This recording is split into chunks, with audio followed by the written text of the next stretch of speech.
Sparkling water.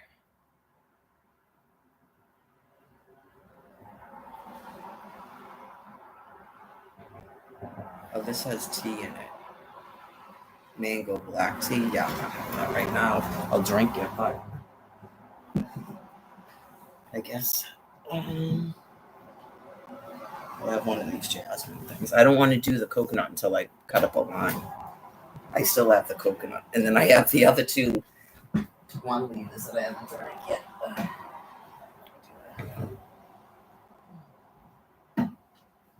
Obviously, I said ice, but I'm not really going downstairs and take a little rest when I'm finished.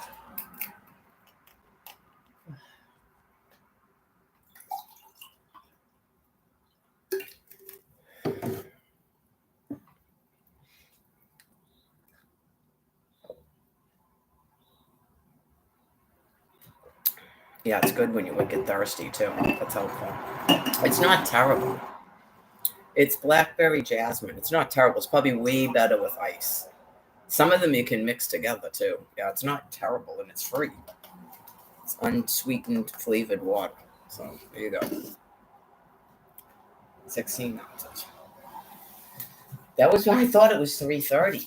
I thought I looked at the thing because my eyesight's that bad when I walked in. And I went, oh, 3:39. And then when I opened up the computer, I went, 2 something. And then I looked again and I go, 2 something.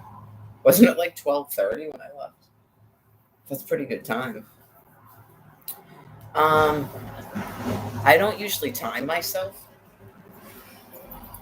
I know once when I had the AT&T phone, because it had a radio, I could charge the phone and it had a radio on it. It was like a prepaid thing with cards, and it didn't have phone service anymore, but you could charge it and use the radio and play solitaire, and you could access the internet if there was free internet somewhere. So it was very sad when that phone went. It wouldn't charge anymore. The phone still worked, and it wasn't the charger. It just something happened with the phone and it stopped charging. For all I know, they did something to it. But anyway, I still have it somewhere, but it probably doesn't work. In terms of, I don't know if there's any way to fix that, but even something like that, I probably should have done that before they shut that money off, because if they still make those, you probably have to pay for 1 month. If they're still doing this, they activate it at Walmart, which they probably don't. Everything is a card now so that people like me can't get things. They activate it, so you have to pay for the first month when you buy the phone because they activate it at the store. And then just don't, once the card runs out, don't get another one, and you can still use the radio and the internet, like I said. So anyways, I checked one time. I happened to like mentally look at it the time when I left. Because it had a clock, obviously, cell phone. So then I remember I was doing it about an hour and 50 minutes if I'm the other house. So that was pretty good. That was about 2 hours. That's pretty good considering. Yeah. Like I said, that one and this one I combined for the midday marathon, which I thought was about 20 miles, but apparently it's not. It's probably not even as long as I thought it was. I don't know, because I got it from Maps. And it said that one was 9 miles, and this one was about 10 and a half miles. Right, so that's about 20 miles. So obviously someone knows. That woman that said she was a lawyer told me it was 7 miles from here to there. Again, I mapped it. I know, I'm like, okay, I guess it's 7 miles from here to Quincy. So that's 14 miles a day I had to walk because someone did an illegal stay-away order to the public transportation to a woman who doesn't have a car. And that seemed a legal thing to do. And not admitting a hostage taken in 2011 in a town.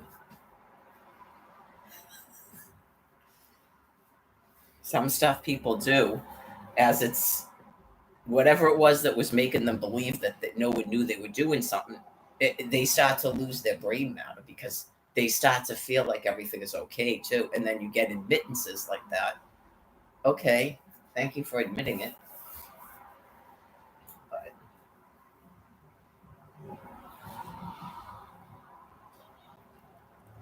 then it seemed to me, because they have the technology, obviously, it doesn't prove they're doing it. But when people say something, sometimes don't always assume they're paranoid. Like some people don't know what paranoid thinking is. I was saying that in Quincy because I know people that have paranoid thinking. It's a little bit more than just someone goes, and then I'm on my walk, right? And they purposely interfere with um, the radio, or when I'm listening to YouTube, or the phone actually shuts down when I go to check the time, right? Like it actually causes me to have to stop walking to figure out what's going on with my music. So it affect because they now believe that the time matters because they saw me looking at it and talking about it on here. Right. Don't just go, oh my God, this woman is so ill. She's so paranoid. Like they were talking about Vanessa. She might be, right. I heard a little bit of what she was talking about in the bathroom. She may have some of that. And what can happen is when people actually do stop messing with you, as they call it, it makes that condition worse. They're abusing the mentally ill and they think it's funny because they're mentally ill themselves. And it's probably something they don't like about themselves. And clearly, a chick like that is never going out with her. She already has a distrust of the government. I doubt she's going to go out with people in the military. It, yeah, it's just she's not completely heinous and she's fit, right? It's just it's like this. Any of those dudes that think they can't quote unquote bang any chick, they don't like her. That's their only purpose for females. Certain types of dudes. Yep. Certain types of dudes just, even when they're married, they still got to believe they could bang any chick they wanted. And their wife is the lucky one that they marry.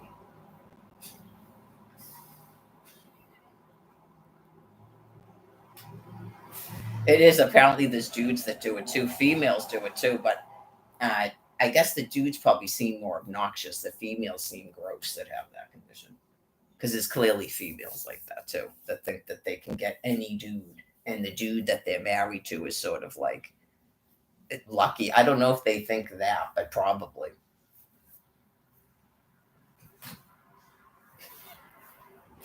Nothing. He's in the shower. Sometimes it's just probably makes a person go, I suppose I should get up and not. I usually do a cool down period anyway. And God sort of prepares me for things. I'm on the walk actually today going, I may just be able to get away with doing a wash basin. Yeah, probably since I had to wash her stuff twice in hot water because it was covered in poop and piss. And then someone's taking a shower, which he has every right to do. Don't get me wrong. It's just sometimes the timing. I'm one of those people, right? Like, I really would have preferred to just live by myself. I'm one of those people. It might be something where anyone would start to annoy me, but just the whole situation, I can't have Brian on the front porch. So clearly, it becomes everything you do would annoy me more. It's just the nature of anything. I'm sure there's things that annoy him about me and her. I'm sure. Because it's like people that are forced to live together. We've gone over it a million times. Right. So, anyways, that came up on the walk too. Like some of the stuff, like it yeah, like if Brian had just been a regular boyfriend, you'd be like, okay, well, this is what you do, right? You just show up and ring the doorbell because clearly this is where your girlfriend lives, right? Ding. And your girlfriend's not going to think you're a wacko for doing that. And then you wait, not to bring you into the house. Like, not, don't be insane and get yourself hit in the face and get me kicked out. But just, and then wait for it. Wait for to see if the person actually gets mad and says something about it. All you're doing is ringing a doorbell because you came out here, and then the two of us go off and do something. You know what I mean? And then wait for someone to see if they haven't say anything. It's like he doesn't have a telephone, and even if he did, I mean,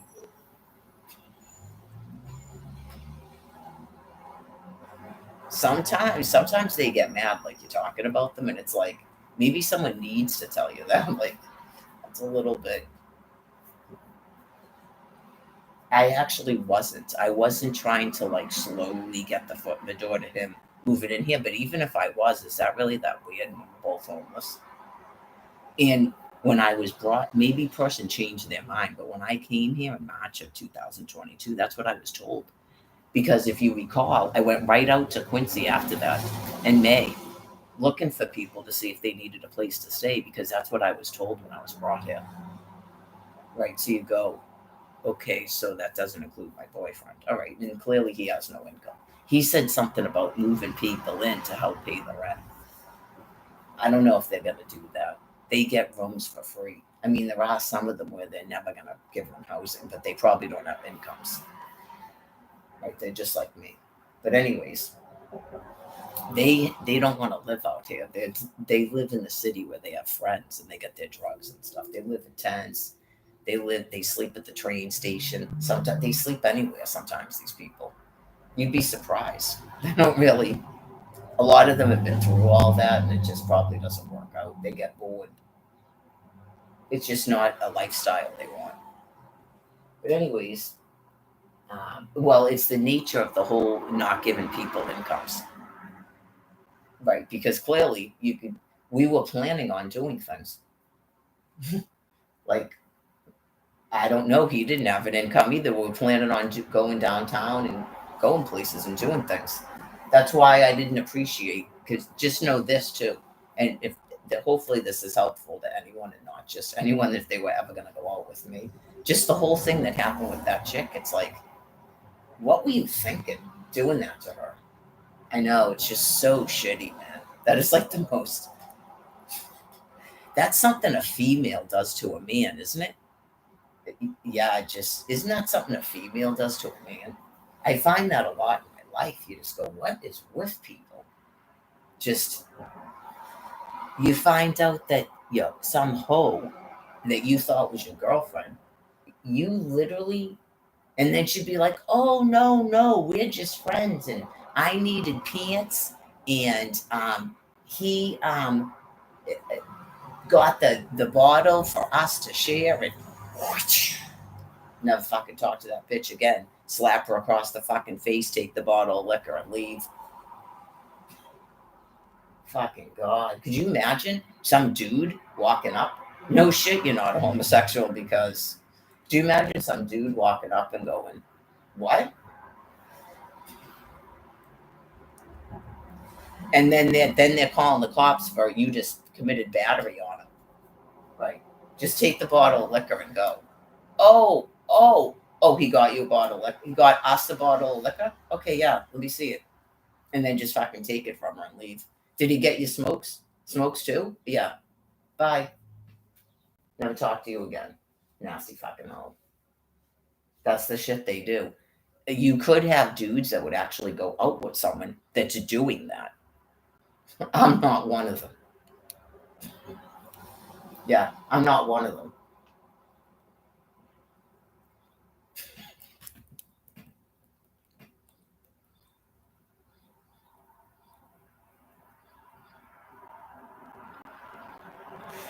Yeah, I'm sure there's people doing that all over the place.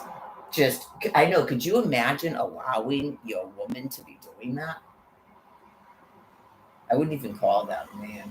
I can't see a man doing that. Just, that's it. That's why they collect these females like that. Doesn't mean, I know you, I'm sure they have no respect for them whatsoever. But over time, I don't know, over time, maybe they have a compassion for them, like it's their mother or something. There's going to be some weird dynamic in there where the mother was like, maybe the mother was, she had her boyfriends like that when they were growing up. And so I know you just go, what in the world? Like she would get a boyfriend just to help pay the bills and take them to Disney and stuff. So then they believe that that's what you do. You get a female that gets stuff for you. And you let her tell people that you're her boyfriend or something. You just go, stop telling people I'm your girlfriend. I mean, stop telling people I'm your boyfriend. This is what they probably do. They go, stop telling people I'm your boyfriend, because then they won't give you shit. When in truth, they're not your boyfriend. They're absolutely not your boyfriend. That's why they told you not to tell people that they're your boyfriend. It's a big secret so you can get them stuff.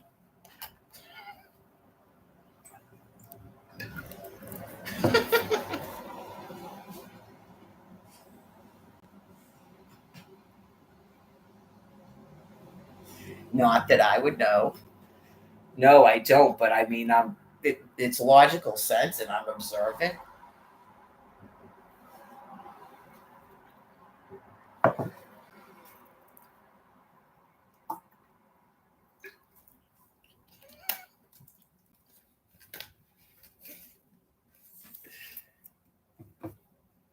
Patrick telling people we're a couple. Bye. I don't know what did you I'm obviously not one of your hoes, so what were you sleeping in my tent for? Get it? What were you sleeping in my tent for, drug addicts? Like, that'll make them turn around real quick. Right. Not I'm saying he wanted to go out with me. He's being called out on his drug addiction. Telling people we're a couple. Okay, why were you sleeping in my tent then? We're a couple, and Rebecca comes over and talks to you, and I just sit there and let her take you from me. But we're a couple. No, I know I seem like Bambi, but never in a day. You're a man. I would expect you not to hit me. You're not toilet, right? I would expect you not to hit me, and I would just tell you to go fuck yourself right at that second. If you were my boyfriend, you're my friend, so it's if you leave with her, you're not sleeping in my tent anymore. Not you're my boyfriend. Yeah, if you were my boyfriend, I already would have broken up with you and screamed at you that you're a fucking pile of shit. Just the fact that she came over and you started fucking talking to her. I'm not, what was her name? Christine? Well, you did that to her with me. I'm not her. Yeah, I did not think we were a couple. We discussed it briefly, like we always do. It's like how we introduced each other every time we meet when we're clearly never going to go out. We're like brother and sister. I'm aware of that. It's you being called out on your drug addiction. I'm not an enabler. I mean, I left 24-year-old George Papad at the duck pond. He would have had to have figured out a pretty elaborate plot to get rid of me. At that point, I did him a favor, he probably thought at the time, because that gross Derek guy showed up, and then they're sitting there drinking beers, and they started talking all this disgusting stuff about chicks, so I left. I'm not sitting there listening to them. I'm a fucking lady. You're not talking like that in front of me. Bye. You're more interested in talking to this dude, then I don't need to hang out here. Because I'm not going to keep buying you booze. I told you that over there. And you probably text this person and told them where you were. I'm not fucking stupid. So, bye-bye. All you have to do is go, yeah, I'm done hanging out. Grow the fuck up. I'm not battle warring this disgusting guy for your attention.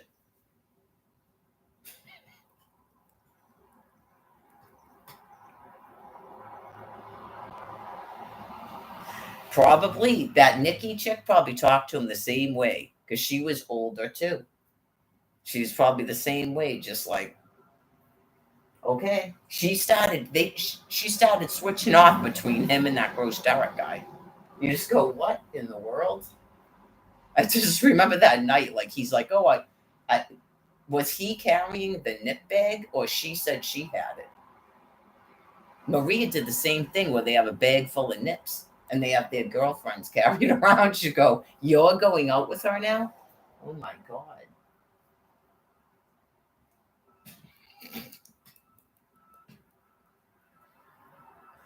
So he clearly passed her off to him, just like he passed Caitlin off to, what was his name? Daryl?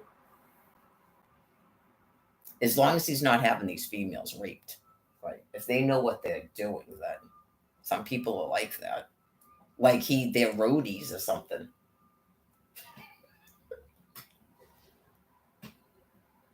No, he's not like Viva La Bam. That's why I call him Gross Derek. I don't want to be mean, but he shouldn't care.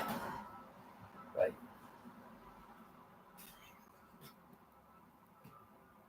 There's different people named Derek. So you have to like, he looked like he was going to die, that guy. He was all bloated up. Like in the abdomen, in the face, and he was a wicked bad sex offender. He would not stop trying to touch me. And it was just a whole, but I had a lot of compassion for him because he clearly had wicked issues with his mother. Yeah, he was clearly He told me a little bit about himself. He just wouldn't stop talking about like sex and stuff. And it's like, none of that sounds good. That was the one that had the same voice as Scott. Like, if I didn't know better, I totally would have thought it was Scott the way he was talking. Maybe he's a William Wallace. Maybe that's what it means. Everybody that I go, what the hell? Your voice sounds like Scott, like Cindy's son. Maybe that's what it means. Like Brian's voice didn't sound like him, but like after the thing in Plymouth and stuff, you just go, this is like not he seems like him, but the whole thing was weird. Like they have a common background or something. But maybe that's why. Maybe they're all William Wallace. There's like a whole group of them, a whole pack of them that cause problems. They do the whole breach. They get people to breach the wall on purpose to get them killed. Right? Like their instigate is like Charles Manson, and they get people to breach the wall to get in trouble. Just like Brian said, he goes, "I'm trying to get them in trouble." I told Derek what he said.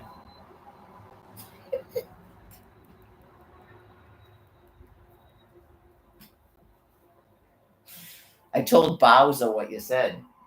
Why are you trying to get Bowser in trouble? It would have been funny had we just been friends. It would have been funny. Mario, Luigi, Bowser. It would have been funny, yeah.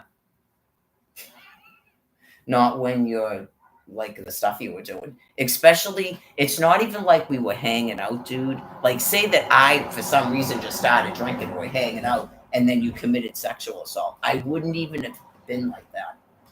Nope. I don't believe you would have been able to do it. That's what I'm saying. You wouldn't have been able to do it. That's why that's a crime. The cohesion part of it. Right. Coercion. That's why it's a crime. Because it's so vile. That's it. I know you go. It's the same thing as plying someone with alcohol. When you lie and trick someone to have sex with you, that's rape. I know you just go, dudes, probably till the day that these people take their last breath, will just look at you befuddled. It's just, you have to trust other people when you're a sex offender. Sometimes you go, you just have to trust us. We get it. You're not understanding it. Okay. And it's probably because you're a primate too, and you have brain disease or something. Because you're like, yeah, that's completely shitty thing to do and clearly illegal.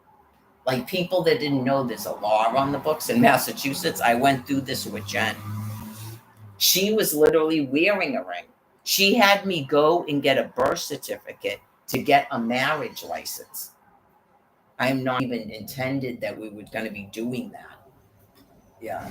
So believe me, and I'm not a homosexual. Sometimes you can dabble, like you contemplate it, and so you agree to proper courting where you're just going to be talking, maybe hand holding, and then eventually you realize this is not exactly what happens.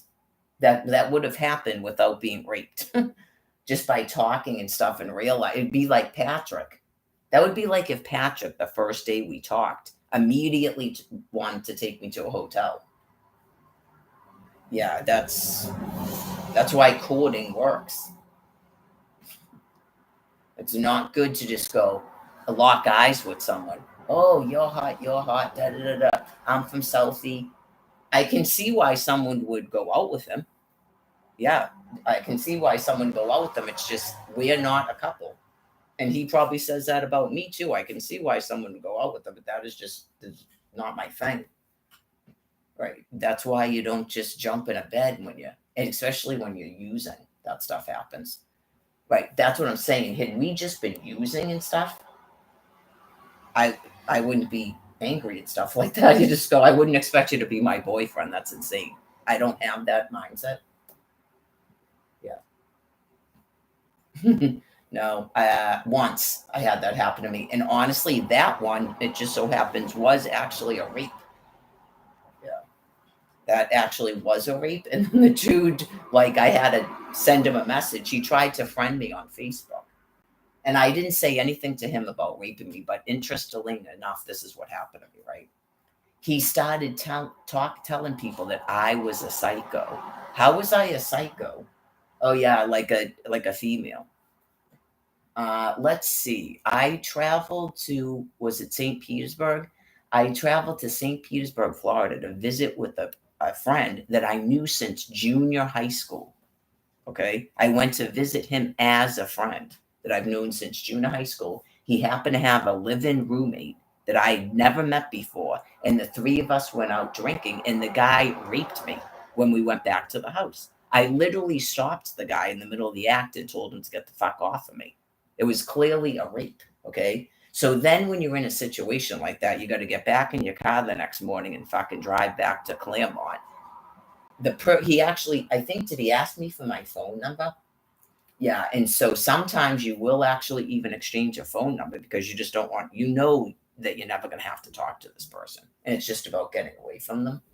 So I think he sent me a Facebook friend request, and then I sent him a message like, look, this was clearly a mistake. I went there to visit a friend. I didn't even say anything about raping me. Just, we're drunk and yeah, I never intended to be like going out with you. Okay. So then I found out later through my friend that he started telling him that I was psycho. And I think he said I found him on Facebook or something. And you go, what the? It was either him or Michelle, Candy's daughter, that told me that he was telling people that I was a psycho. Oh my God. It talked to Alex. Alex told me about this business. I guess that happens to him all the time. Right. And it's probably people that raped him. It might have been people that like women that offered to pay to give him booze all night long and then end up raping him, and they get mad that he's not their boyfriend. I swear to God, he told me. And you just go, you people are not only psycho, but you're rapists. And but for the fact that we don't report it to the police, that dude would be in jail. That guy that was that dude's friend, he'd be in jail had I reported it to the police. And that's the thanks I get. They go around. He was worried. He knew that it wasn't good, and that I know it's like maybe he was afraid I didn't even tell my friend about it. He was probably trying to cover his tracks and go, dude, you just made the situation worse. I let you get away with rape, and that's the thanks I get. And I just go, you people are. Alex told me about it up at the church, like about himself. Yeah, he goes, yeah, these people. He's like, that's when I was like, you F people. Yeah, I know these are people that are like at the time the same age as my children, and you go, you F people. Okay, that's why everyone thinks you're older. But I realized, like once in a conversation with you, that these people should not be hanging around with you. Yeah, at all. Like it's just bad. You don't know that until you like have a conversation and you spend like a day and a half with the person, and you just go, oh my God, these women are vile. There's something wrong with them. They're definitely pedophiles. So if you don't want people looking at you like that, then you need to be sober when you're going out with these people. Yeah, that is.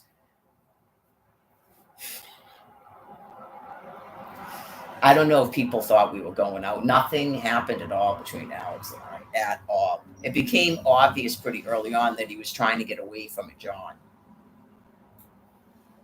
I don't use, and I wasn't using then, but I don't rape people. No, I definitely do not rape people. Usually, when I was drinking, I get picked up at bars. I don't even like advance on these dudes. I don't rape people. I don't know, man. I don't want to get into it because that's other people's problem. I've been sober so long. That's really not my problem. I don't even say people's names anymore, but I used to. I didn't know their last names, but I used to say people's first names. That's what happens. I mean, they weren't married at the time. People need to get over themselves. But you go, um, I don't know. No, I even went over that too. The people, I think it's the people whose names I used, except for Jen.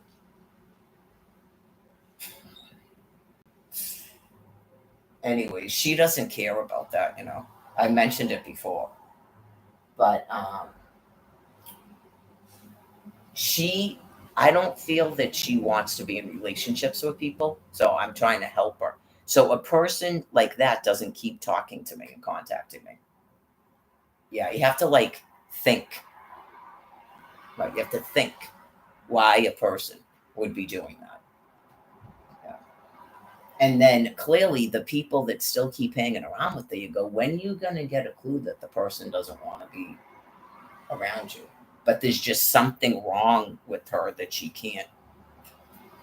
And clearly some of these people are probably aggressive. She gets into these toxic things. And if she started drinking again, she could end up in something really. She's well, I saw her a year ago. She wasn't like super duper heavy, but she's never been as tiny as she was when I knew her. Yeah. So I would have never even contemplated going out with her. Even like I was like, well, I guess that she seems quirky or whatever because of the way she. That's why it's like not actually homosexual, right? So you go. She was tiny then. Yeah. She had lost a lot of weight apparently. Yeah. So then she blew up when she was with that Joanne person. In 11 months, you go, I don't think she really wants to be with you. That's crazy. Remember all that? More loving? That's not making much sense to me. Yeah. That's a person who's trying to cocoon herself and she's probably disgusted. She's depressed, she's disgusted, and she's trying to cocoon herself. Obviously, she had her thyroid removed, but wouldn't that be overactive thyroid? I don't know. But, anyways, 11 months, a person put on about 100 pounds, Joanne? Yeah. Pretty much that's all you guys were doing was using and laying around and eating food. Yeah. I guess that's more loving. So maybe it's similar to, was that loving with the Brian Buchanan? Probably everyone wants to know, like, oh my God, I'm never losing my marketability over this. Some of these people will prance around like, yeah, and you go, oh my God, that is what you guys are doing? Alex, come on. How sad was it?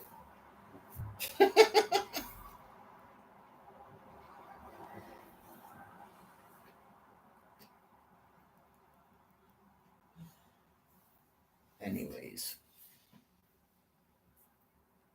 it's got to be the drug people, I'm thinking.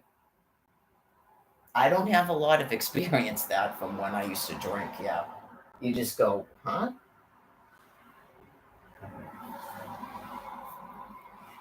Maybe, yeah, like he's just not into me, is what it is. He's not that into me. But you go, you don't feel good, then why did you even initiate any sex acts at all? Like he probably felt violated or something. Did I just violate you? He could be a weird type of sex offender. Yeah, like if he does that every single time, people need to stay away from him. Obviously, anybody that's abused the dude. Some people feel bad after they do something. Yeah, you just go, what? He said that to you too? Yeah, I mean, if you found 3 or 4 people and you go, oh my God, really? I thought he just used too much and didn't feel good. No, like some people are weird sex offenders like that. Like they have a mania and then it's like disgusting because they have so many like triggers or something. Or they like are grossed out by you. They never would have been like doing it or something. Yeah. Some people have issues and you begin to feel bad for them. Like Jen. Yeah. So that you don't, I know the chief of probation, did you report it? No. I know you just like, you never felt bad for a person where you go, like I can see both sides of it for one thing, and then you go put someone like that in jail. I know it's just, isn't that what people said about Albert DeSalvio? Yeah, like sometimes in life you just, and she's not, she didn't like grab me in the street and like rape me again and stuff. You just go, that's why, because it's like a weird rape by coercion. That's why I wouldn't report it to the police, but it doesn't mean it didn't happen. Right. And then some people be like, didn't you see her for a bunch of times? Yeah, that's why I explained it. It's like, remember when they did that special and they explain to you about when Nicole started going out with OJ. Okay, it's like that. I understand when people don't understand it, but she didn't send him to prison either. Like, that's a different thing where you end up going out with, married, engaged, having children with your rapist. That can happen. I think women that do that, I don't think they expect these people to go to prison. It's not really about that. It's just you explaining yourself. People become like weirded out, like you're making it up. Why would we make that up? How did I end up married to that person? Then I'm clearly not making it up. You're judging us explaining to you a neuroses. But the guy told you she was raped on the first date, and that's what I told you about Alfred, and you just don't want to accept it. You don't want to accept it. Uh, Joanne is a person that would totally understand what I'm talking about because I felt like she was expressing that to me about herself too. You can send a perfect person off on a plummet when they think that they're going to be a virgin till they get married. She said something about she only wanted to be with this many people in her life, that it's really bothering her that she's had this many sexual partners.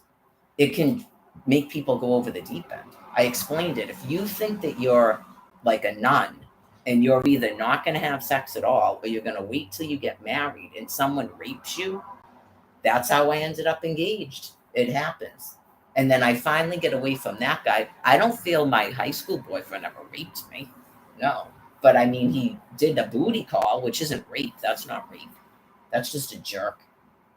Yeah, like you're taking advantage of a female that you should have just broke up with because you know that she's hoping that you're gonna go out with her someday. It's like a terrible thing that's not rape. But you can be raped more than one time, and then the syndrome happens again.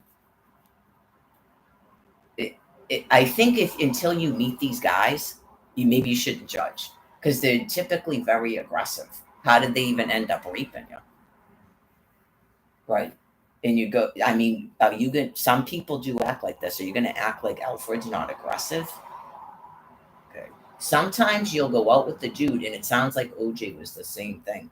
And it's like, even just you go out for dinner, and the next thing you know, it's not night and day, but you can't get away from the person. They'll call you constantly, just show up at your house. Oh, yeah. You literally just, you're all of a sudden along for the ride with someone that you can't break up with. That does happen. Especially she was only 17. That happened to me when I was like 15. And I actually got away from the dude. We were engaged to be married, and I finally got away from him. I think it was, I wanted to go to a party. I was in high school, and he was 22. And he was a plumber, and I'm a high school student. Duh. I know you just go, that's called the pedophile. So, anyways, a child can't consent to rape, by the way, and I was intoxicated. Yeah. So, whenever you get into that thing where you think that anyone that's having sex with a minor isn't raping them, don't even talk to me. And especially they're intoxicated. And the person was not even a boyfriend. I was at a party, and he just picked me up at a party and took me to his parents' basement and raped me. That's not, I know you go, that person clearly would have gone to jail had I reported it. That person clearly would have gone to jail. And then they actually just start contacting you night and day, and they'll show up at your house. A 15-year-old doesn't know how to get away from a person like that. So anyway, I went to a party in high school, and it was all high school students. And I remember I was telling him, because clearly I don't want to be with the person. I'm telling him, and he goes, if you go to that party, that's it. And so, of course, I went. That's how I got away from him. And then he kept trying to go back out with me. And then when I had my high school boyfriend, he started contacting me and telling me, oh, you mean the guy with the black Chevelle and stuff? Like he was stalking me. Yeah, I do mean him. Click. Oh yeah, like he wouldn't go away until I had a boyfriend in high school, an adult man. So just imagine Nicole's 17 and what was he, 32-year-old was doing that to her. I'm sure. Had she got another boyfriend, she may have been able to get away from him. Like, whoa. Scary.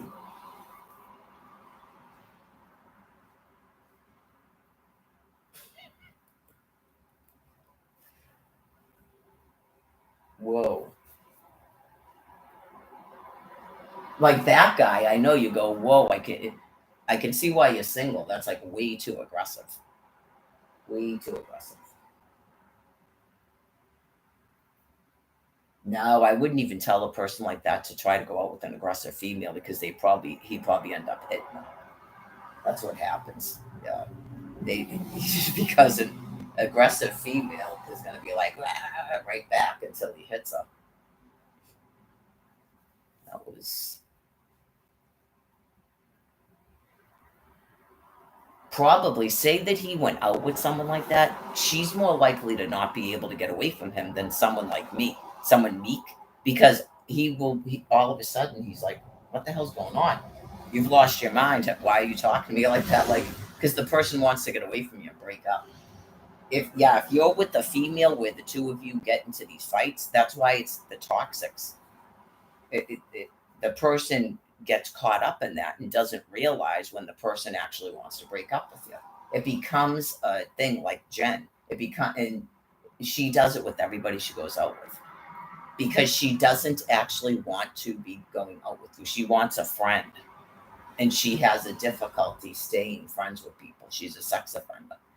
Like she wants to be friends with females because she gets raped by dudes too. She wants to be friends with females, and then she goes into a thing where she starts talking just like Brian Buchanan. Yeah, like and you have to sort of be like, you kind of you're going over the line a little bit. Yeah, you're doing that thing where you're talking weird and obnoxious. So, and then she'll get mad, like she's stuck in some sort of like abuse thing that she keeps replaying over and over again. Yeah, she'll get mad and start doing all that, and it's like that's not even why we're even talking. I mean, that past time, it was clearly because I called her out on something she was doing. I have the whole proof of it in text message form.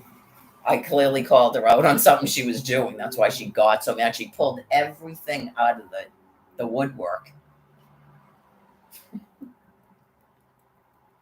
I have mental health issues. She doesn't know why I would go out with a woman if I'm not gay. What does that have to do with what you were just talking about? Just from the 7 years ago, from the moment I met her, she even went to a therapist because of me and then fired the therapist or whatever for the same thing. She tried to tell the therapist she doesn't want to talk about that. She already resolved all her abuse. You clearly didn't. People do not flip out like that. No, they might go, I guess I can see why you would say that. Yeah, I guess you would say, I guess I can see why you said that. Because you never know, maybe she had just been raped and that's why she was contacting me. She had just gone through another rape because she was talking about something in the past. Like a crisis management, like a rape counselor would probably do, a cop would do the same thing. But wait a minute, wait a minute. Did something happen recently? Because just we saw the text. You're talking about something that happened like before you even met Mary, way before 2016. You had already discussed it with her, and now you're talking about it again. So if it's not because of something that happened in your childhood, did you just get raped again recently? And like you didn't know how to actually express that to anybody? Is that possible? If she was ever having communication problems,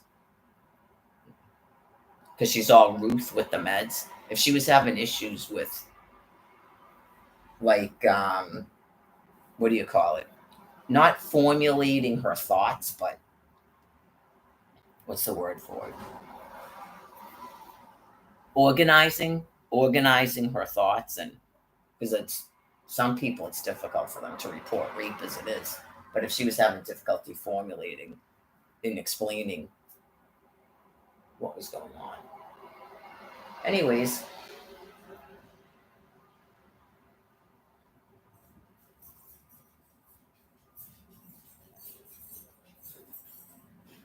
I gotta change my clothes. We're gonna start getting cold. I think I'll just wash up. I'm not gonna take a shower. I'll go outside. Yep, it's only 3:30. I don't know. I probably could eat 2 meals today, but we'll see. Let me do this first. Ugh. Move this.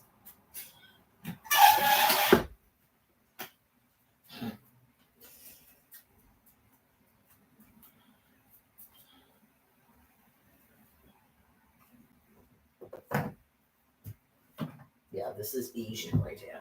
Sure.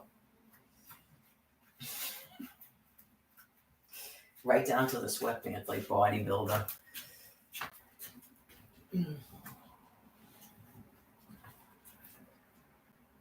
I worked with someone from the Philippines, in case I didn't mention that. I worked with a couple of people from the Philippines, like they're from the Philippines. One of them, I think, was actually on a job program from the Philippines. And the other one, he moved to Florida from the Philippines. But the guy, he worked right in the, what do they call it? Oh my God. Services, packages, services, delivery services. There we go. He worked right in the delivery services, which is like probably looks like a post office if I knew what a post office looked like in the back.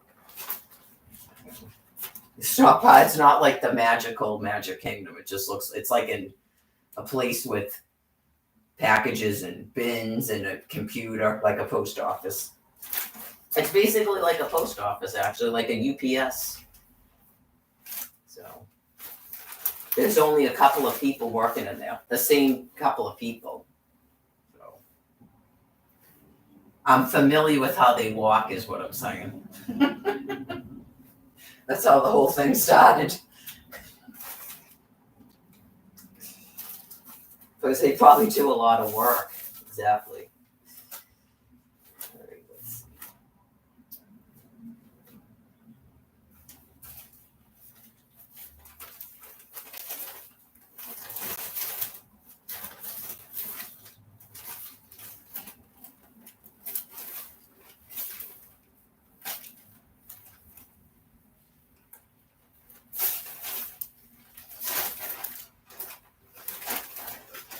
Got that. What's it about?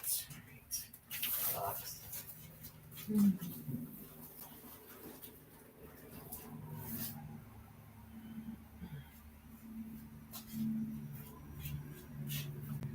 And then, what am I going to put on?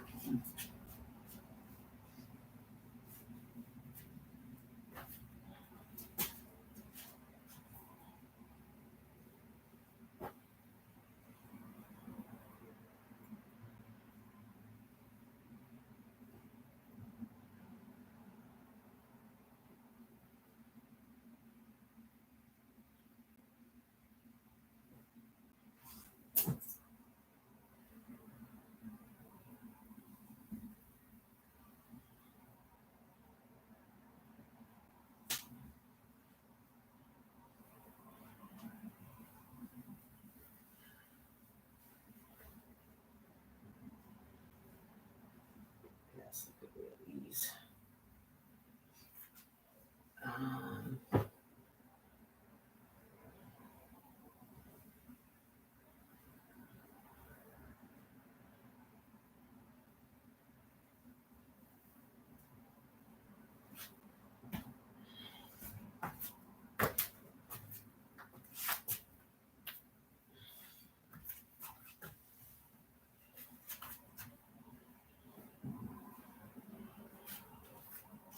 oh, that's right. I got this thing here. I guess I'll wear that one. Well, I kind of wanted to wear this one, so I'll worry about that after. What am I looking for? Where did I put? Where did I put that stuff? Let me see. Oh, there is some in here.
gotta decide on lunch first.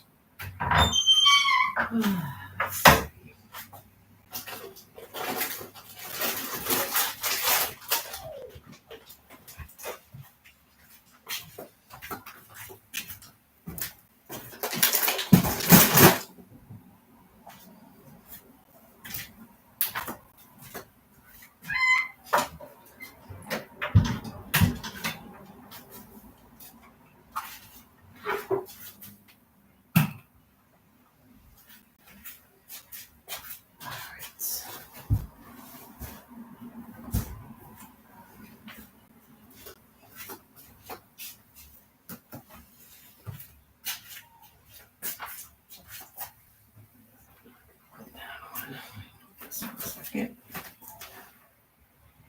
I don't like having too many things hanging around, but I only wore this morning.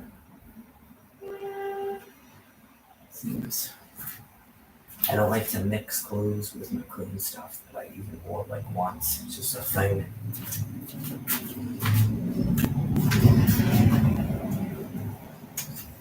So anyone began asking these people how my Facebook page is disabled and if I had a telephone when it was disabled, just like the other times. Since clearly that was a topic of discussion in the winter of 2023. Because clearly they knew that my Facebook was disabled since I hadn't posted anything since January of 2022. I'm sorry, June of 2022, isn't it? Like first it was continuously banning me for 30 days at a time, knowing I didn't have a telephone or an income and that I'm homeless and many times actually literally on the street when you did it. So I think they were aware by the winter of 2022-23 that you disabled my Facebook because they could see there was no more posts, which had never happened before for that length of time. So I think they were aware of it when they started reporting about it. A snowstorm in Buffalo, New York, and how those people got help by Facebook. So, right, just literally nothing that anyone says is getting these people to stop what they're doing. So, I didn't think it felt 60 degrees. That was what it was. If I remembered. No, that was something negative that happened. And now I've forgotten. I don't remember it. It was when the walk first started. This was a different thing about if per se over the past 2 days you have people going, not us, but the people launching the missiles going, why is it doing that? Did you start thinking in your brains that you were going to stop launching all this material before April 19th? Then that's why. If you started thinking you could think, that's why. Almighty God is explaining to you that you're supposed to be doing that and you're actually not in control of it. Okay. So if you started going, oh no, what if we're doing this and then something and we destroy the whole world, the earth, and the.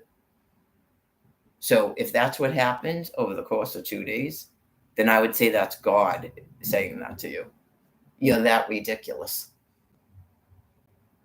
I explained it to you. You're being allowed to believe that you're controlling your extinction because the nature of your species prefers that. So all of that material is going to be released because my species has no use for all of that radioactive material. And that way it can all begin to break down. Okay, like even if your driver is doing it and you started getting weirded out, which is natural. Well, I really definitely, I'm not God. You got to discuss that with him. But I myself, if you were to ask me, I could definitely see people driving dry casts around that are my species. I mean, get real. Right. You also could have people in the other species where that makes them even more heroic and stuff because they probably got angry that I said I would take the moral authority of doing it, even though I clearly didn't do it. But I would do that, and that probably made them even more angry.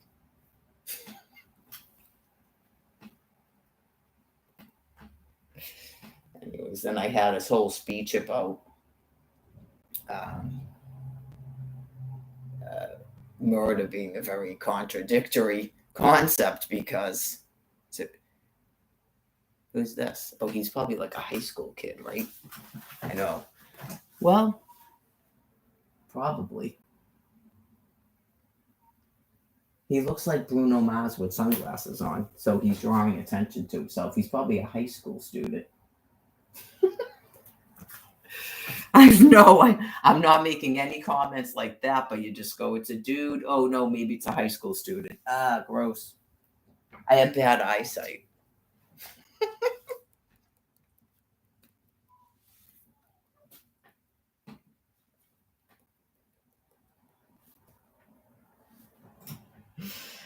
I definitely do not. No, I don't. Definitely, I don't like dudes that young. I mean, and plus that's gross when they're children. Yeah, no. He looked like he might have been like Hindu or something. That's what got my attention at first, and I was like, it just struck me as weird. Like, oh no, here we go. There's Hindus. Are they on parade? Whatever that means. It probably means you're Indian.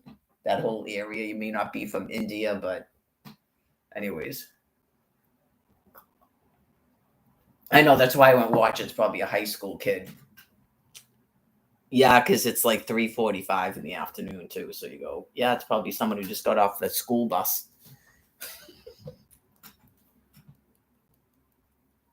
You should see how he's walking. I mean, I guess you could probably have a high school kid walking like that, especially if he's not a white boy. Yeah. So, anyways, um, murder is a very contradictory thing because I don't know. It just totally lost my whole train of thought. Not like I was not like that, but just because it's funny. And murder is a very contradictory thing where you would think that once you actually thought about it, you wouldn't do it. Right? Like it's a thing that you would do in the heat of the moment. And then I went into this whole speech about it's actually self defense. Right? It's self defense, and it's just every day you'd be that's a lot of self defense. That's a lot of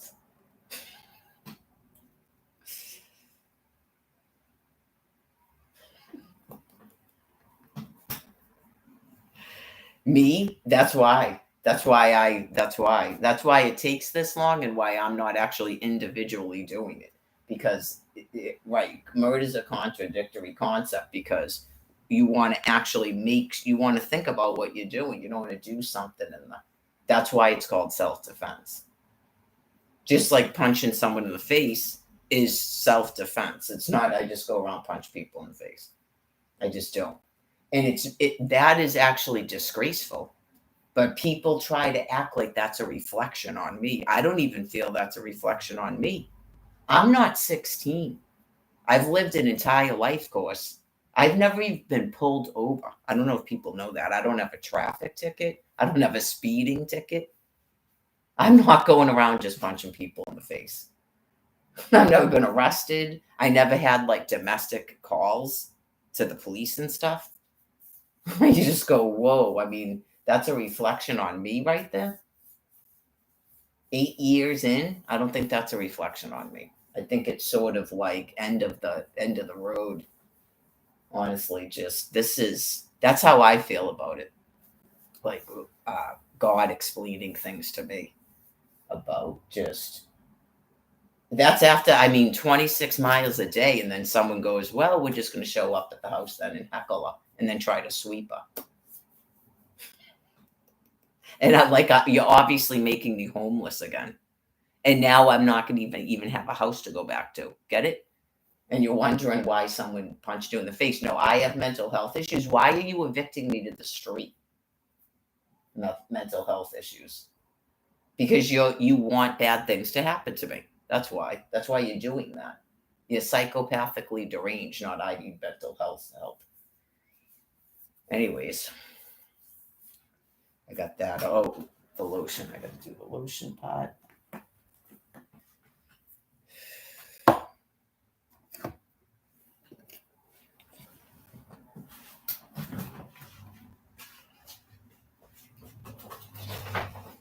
Trap music.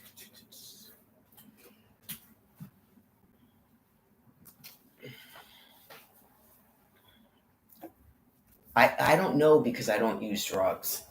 I don't know. Is that something I would listen to when I was drinking? I was listening to that "Watch My Shoes" song continuously, smoking ciggy butts, drinking Coronas. It totally made me think about going down, quote unquote, the Ave. It's not called Mass and Cast, people. Get with it.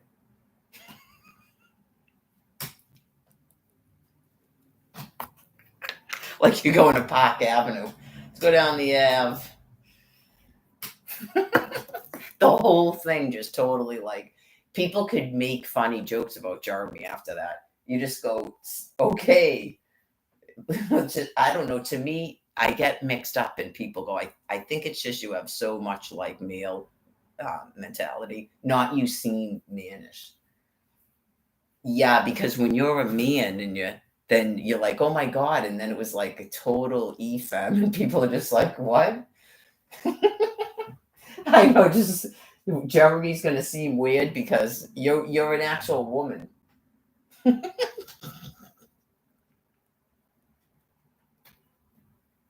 Because you're in your shorts and your tank top and your I almost said halter top and your umbrella and your flip flops. Because you're an actual woman, I'm not sure how that's gonna make Jeremy seem weird.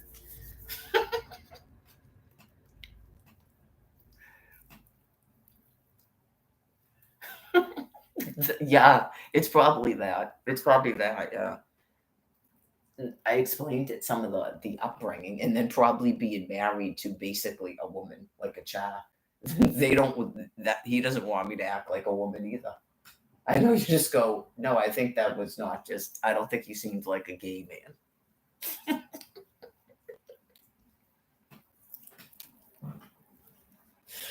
Maybe I was thinking about that like last year, wasn't I?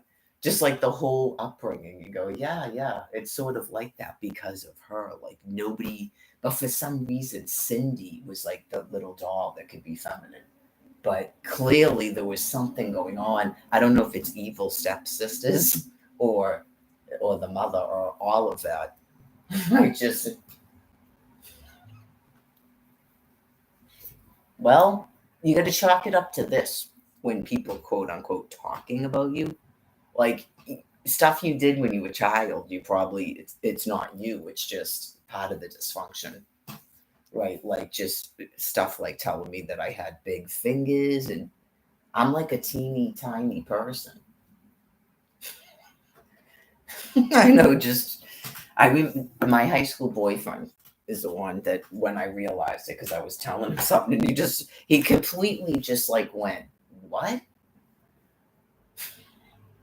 And I've had a lot of male friends. Yeah. So if you grew up like that and you didn't tell your like you didn't have a high school boyfriend, you didn't tell them or you didn't tell your friends, and they'd go, okay, you got to snap out of this. Like something's up with your family. Where that is just like this major like weird stuff being said to you.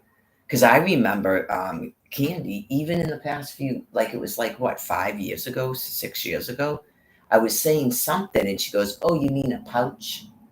I don't have a pouch. What are you on?" I know, just you're still doing that.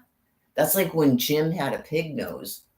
I know, you just go, "Oh my god, I don't even know if she means to do it anymore. It's just so automatic." Oh, that's what came up when I was washing up. Like, remember three different dudes, and it wasn't all three of them directed at me. Three different dudes all started going, "That's just negative, negative." everything's negative with you, negative, negative. He was doing it to her. The guy that was texting me was saying that I was negative, and then that Paul guy with the hat was doing it. Not about me. He was talking about some chick that wanted to go out with him. You just go, some chick wanted to go out with you. I think she was probably there to bury you. I'm not sure she wanted to go out with you. I doubt he's still living, but he might be. I think she was there to.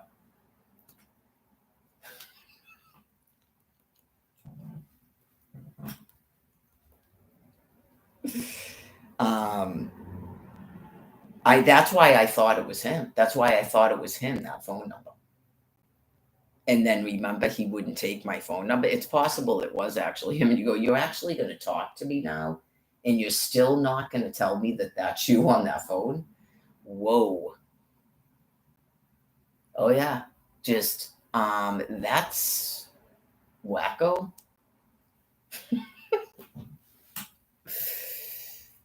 Anyways, I didn't let anyone use my phone. I think that's when you go, okay, you got dementia or something. You let a dude use your phone on a Sunday, June 25th. That's the only way I have your phone number. You most definitely let someone use your phone.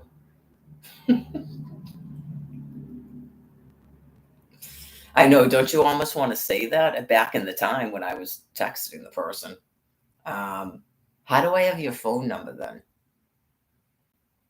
I just randomly text a phone number? Like, did you check your call log? That's how you would have known. I don't know. Like, say that someone has that much memory loss, or he's a John and he like forgot what he did. Check your phone log. Yeah, check your phone log, because you call Brian Buchanan called me from your phone on June 25th, approximately 4 p.m. He called me from your phone. Okay. And then I called your phone back within 20 minutes and you answered it. Then I said it could have been Paul, and I didn't say anything. And you started screaming, "Who is it?" into the phone over and over and over again until I hung it up. Then, did I text it that day? I'm not sure. I might have texted it once, right? Then there was nothing. And on June 30th, you started texting me. Right? Like, I don't know if it was like a lie that you didn't know that someone used your phone. You started texting me that Friday. Sorry, who is it?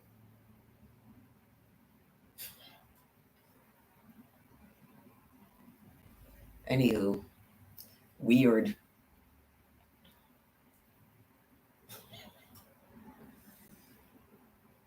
So yeah, so the Facebook's disabled, and you clearly still have her in some sort of an internet prison. And is she giving you private shows with these videos? Is that what you thought was going on when you shadow banned her, as you call it? Like, were you not told that people were doing that stuff to shame you folks, so that people would question you as to why you have a woman that looks like this, that you're monitoring 24 hours a day? Did that go away by doing what you've done, or made it like 5 times thousands worse?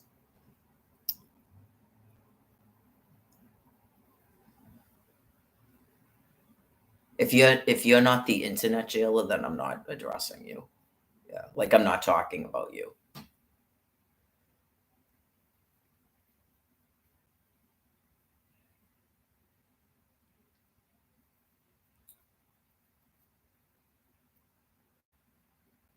None of it's ever supposed to be private. Nope.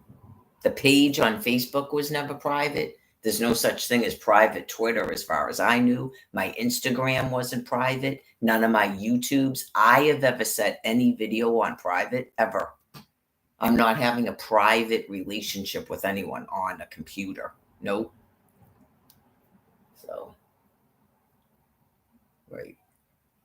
I had to keep going over that several times. I felt that God was explaining it to me, because the person kept slipping into a fantasy where I somehow knew that I wasn't visible.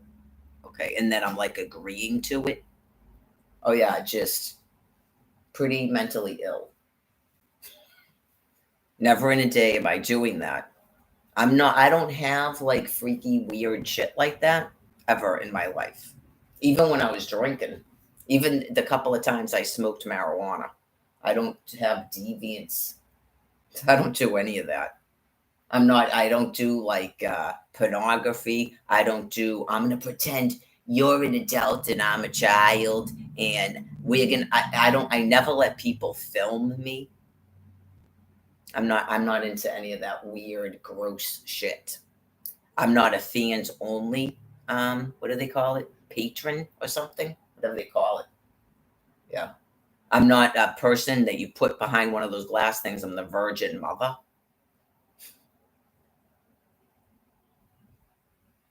The videos are intended, at first we were doing like physiques, like for like bodybuilding and stuff, and they're also intended to shame people for what they're doing. Especially when they start blocking other people from talking to you in shadow banning you and then still watching your videos. It's intended to shame people. None of it is ever meant to be provocative. So it's a little bit weird that anybody would think that stuff is provocative if they do. It's not. None of it is even remotely provocative. So, not I don't know how to be provocative. I'm just not doing it for a bunch of disgusting animals. Yeah, I know. Like I'm not a stripper. That's why the things are like workout things, and the photos are like this, and I'm not like arching my back and stuff. I know some of the stuff that these females put online, that's their business. But if you're a dude, just know that they're posing and stuff. Not regular women can't look like that. Right? Just it's the attack of the Jews again. Like, it's not that ladies can't do that stuff in private with their husband, not on this. And I don't, no one watching me like that is a husband. I don't have a husband. I'm not legally divorced from that dude in Florida, but I don't have a husband. So I know I have to repeatedly make sure that people with dementia and that keep vacillating into fantasy land, I have to keep reiterating that constantly. So I believe that some of these people do not have good physiques, and that's what their problem is. They're not actually trying to pick up on me, but they do perverse stuff as a form of abuse. Right. So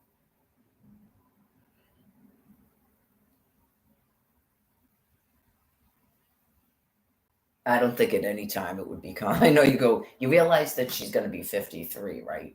Okay. So if someone was 70 and they were, I mean, plus the whole nature of this being a hostage, but say somebody was 70 and they were talking on their phone like that. I mean, doing a video on their phone and their laptop's open, it's not on, the camera's not on, and to your eye view because you're a sex offender. Because clearly, if I thought anything looked like that, I wouldn't have posted it. Okay, like my mind, obviously, I saw the thing when it was uploaded, right? Okay, so I wouldn't be thinking ever in my mind that that even seemed like a thing. So you definitely are a sex offender. It's like so perverted that you would even think of that. Never mind, post it to me, and you just go, "What the hell?" So you're probably having problems with that throughout your life. I'm sure it's the nature of a sex offender where some people think children are flirting with them and stuff, and it probably becomes confusing where you never know when a woman likes you or something. Even if you were to go, I was just abusing her, I'm just being perverted.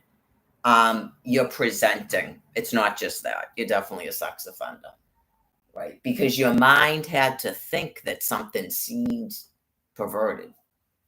I can see from the video because after the comment, I went and viewed it. And then I went, what the fuck? Yeah, like you're clearly a sex offender. Yeah, because you just go, okay, well, I wasn't even thinking that when I posted it. I know you go, what the hell? That's nasty. Yeah. So I don't know if it's a person who thinks they're being funny. Um, I don't know you, right? When you're an anonymous poster on a YouTube, I don't see how you could be a friend of mine, right? Like I would think a friend of mine would go, "Oh, can you? Yeah, it's so and so. I don't know if you can see this, but I saw this, and I just went, oh my god, and then say a comment, right? Because I don't think what was it, cat fart? I don't think that's a person's name. Like no one I've met ever goes, oh yeah, and by the way, I'm on YouTube, but I don't use my real name. It's cat fart. So just so you know, that's me. That's never happened either. So yeah, I don't know if it's just sometimes people think they know a person when they don't. Right. So I always use my real name. So anybody that I've ever left a comment on, they know who I am. Okay, so I know I don't think I went to that person's channel. If someone does that, I'm not looking at their channel. God forbid what's on there. Yeah. I know Aaron Carter had a bunch of people that are sex offenders. I actually do have friends of mine that are sex offenders, but I meet them in a different venue, right? So, well, they probably have seen me online over the years, and I don't think that that's affected them, to be honest with you. Now that I think about it, right? Because I always use my name, and they say your name in the shelter, even though they're not supposed to. They were never supposed to let anybody know anybody's first and last name in there because it's dangerous. It's just like I explained. People have children, people that like you could have someone once they know your name, they could become a complete stalker of yours. And you don't even live in Quincy. And now this person's stalking you, talking to your children, going, and then it's something that they know about you. You know how people do that with people, and then it makes it seem like they know them. Just because I was in a shelter, some of these people know I was in the shelter with them, and I've never talked to them. So, because that happened to me in Quincy once, and I was like, okay, we've never spoken though, right? Okay. And just because I'm in a shelter with you doesn't mean now it's okay to talk to me everywhere I go.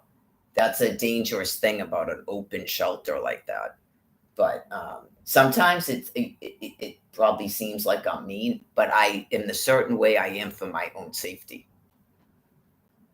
Some people would probably go, for some people, it's a wonderment I haven't been raped more considering the population that I was thrown into.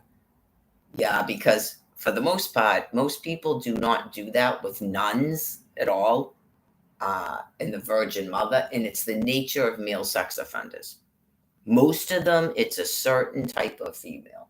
And when I'm in that place, right, I mean, the last couple of years it's been different, but when I was there before, it's just like Jerry said, you wouldn't even know I had boobs. Right. I'm probably any woman that's sort of not for sale, right? That's how they're going to be. They're not putting on makeup. They're not doing their hair. They're not wearing good clothes. Yeah, because it's a shelter for male sex offenders. So the women that are doing that, they have issues. Yeah. So if you had a boyfriend in the shelter, then it'd be a little bit different. But the two of you would probably notice quickly that there's a problem. Like it's the nature of sex offenders. Especially they go, oh, okay, so she's open for sex. It becomes a problem. Yeah, like as soon as they feel that barrier's crossed, like that Paul guy, and you go, I'm not open for sex. I didn't even have sex with him, and you don't look anything like him. Yeah, and some of it has to do with being primates. Um, some females are like that. They've actually told me. So there's plenty of women to go out with. You don't have to be mad about me. Yeah, like they literally always have to have a boyfriend. So it's not like you're weird. It's just a different species. There are females that are always looking for male companionship. This is one of the things, though. If you want an actual girlfriend, just be careful about that. Be careful of extra friendly women, especially when they're doing their hair and their makeup if they're homeless. Yeah. So, not women in the general public, but just be careful about that because you might get your feelings hurt. They call people their boyfriend, but they're not. Yeah, you need to have a conversation about that. I don't know if a homeless woman would get mad if you asked her if she was like if you just said, "I'm not saying you seem like a prostitute, but I want a real girlfriend. I'm just making sure that I'm not your John or something that you want to go out with me." Yeah, apparently I actually did have that conversation with that Brian guy. I think it was the first time I went back there. Yeah, I think it was when I walked out to change my address at the DTA office and the Social Security office. I'm pretty sure we had that conversation. Yeah. I think I said something along the lines of, which is probably somewhat a lie, but it may not have been a lie. And he's probably had this happen to him before. And it's actually not a lie. Where I said, you don't have to go out with me. Like if you wanted a pack of cigarettes, you need something, you don't have to go out with me. I don't want to be with someone who's I have no interest in that. It's not like I was buying him houses. Right. At that point, I had given him $30 total. I gave him $20 and $10 at that point. Right. So, was it that day?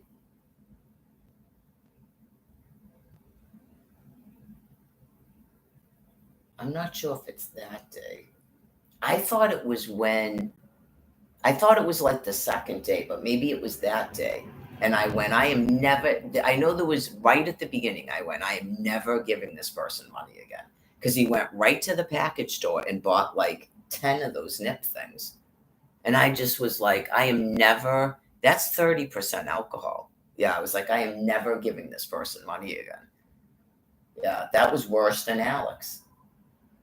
That's why. Maybe some people, did he end up sharing that with some other female? Nothing would surprise me. But nothing would surprise me. But you just go, when someone is just your friend, you don't care, Brian Buchanan. That's the point. When someone is just your friend, you don't care. And eventually, right, you would be told to stop taking my money. You would have been told to stop taking my money. Anyway, it's the nature of the people with the tattoo on their hand. Right. Because then I actually was on the regular. It's a little bit different, but you're not supposed to take my money. Yeah, it's kind of one of those things, I guess, if you were going to prostitute yourself, but some people can get sort of like really caught up in that. Yeah, like you're not going to get a new mommy who's letting you die on the couch so you don't sell your dick. Sometimes forcing you to sell your dick will actually cause you to stop using. Right. It's very sort of like enabler speech. Oh no, if I don't give him the money, then what's going to happen when he goes outside? That's a way to completely control the person. What's going to happen when he goes outside?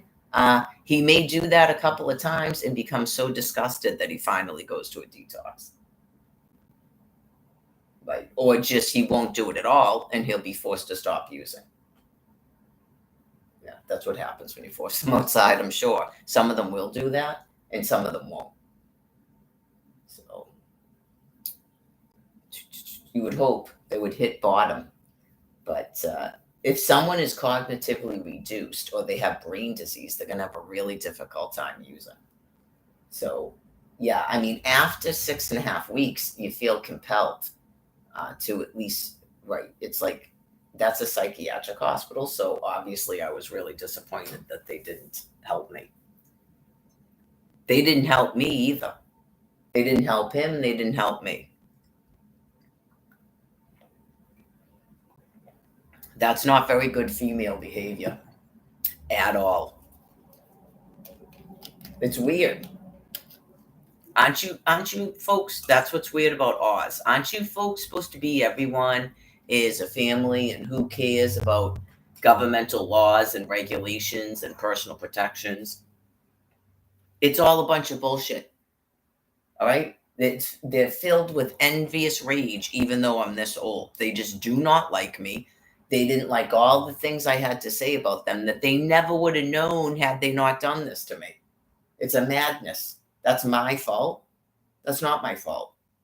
Obviously, I went and uploaded my injustice, and I had to listen to 13 years of other people's problems, and still yet this isn't solved. Obviously, I'm not going to like you people. That's that weird.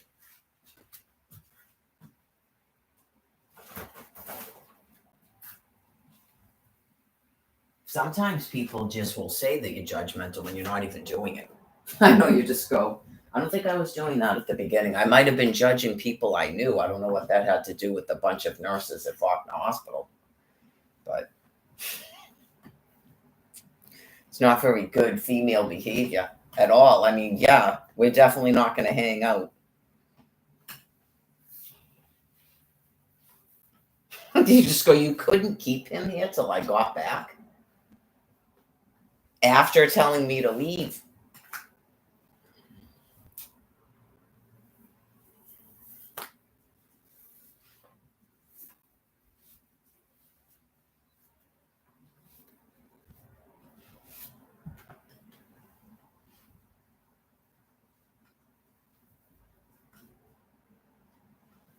Never. I mean, these people violate every regulation there is. Never in a day would I be friends with people like that. I mean, really? You're going to tell me if that was one of your girlfriends, a boyfriend, and something happened, you would tell her everything that happened in the place? Please. I know, you just go, really? Oh my God. Do they have friends?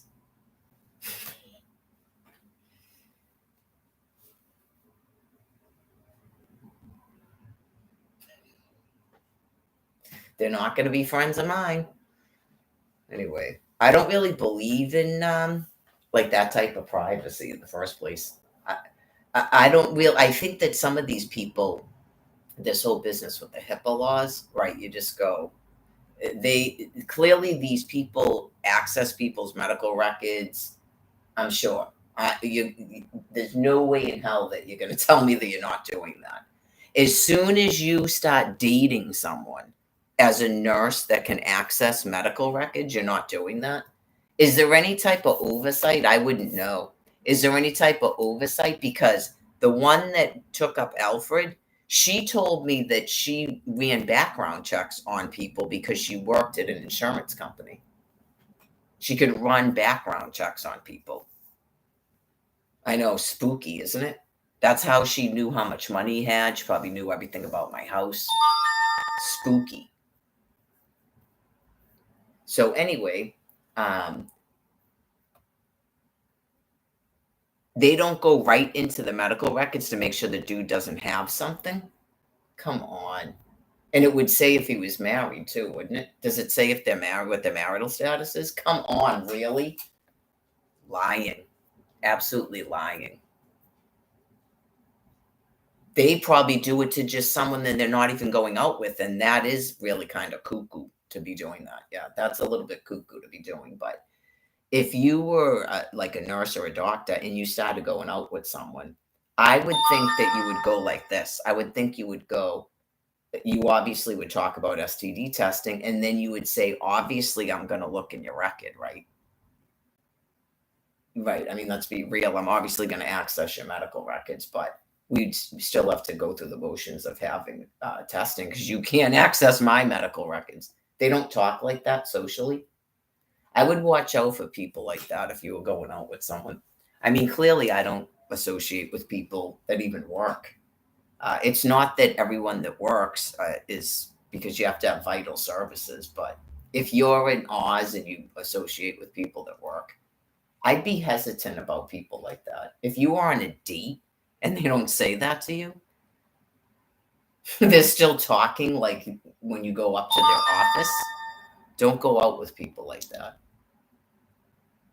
Yeah, just I don't know. That's what I'm wondering. It seems like some of these people with their persona masks, even in their private life, they're probably talking to you like that. Oh no, I can't do that. Yeah, no, we have very laws. And say that you went out with someone, right, and you said it as a joke. Like I'm sure you probably already looked at my medical record, but if we were obviously dating, then we'd have to have STD testing and then see if what the person says. I know you go, really? You didn't look at my medical record? Okay. You're a doctor or a nurse or whatever, but when I asked you out and you took down my information, you didn't access my medical records?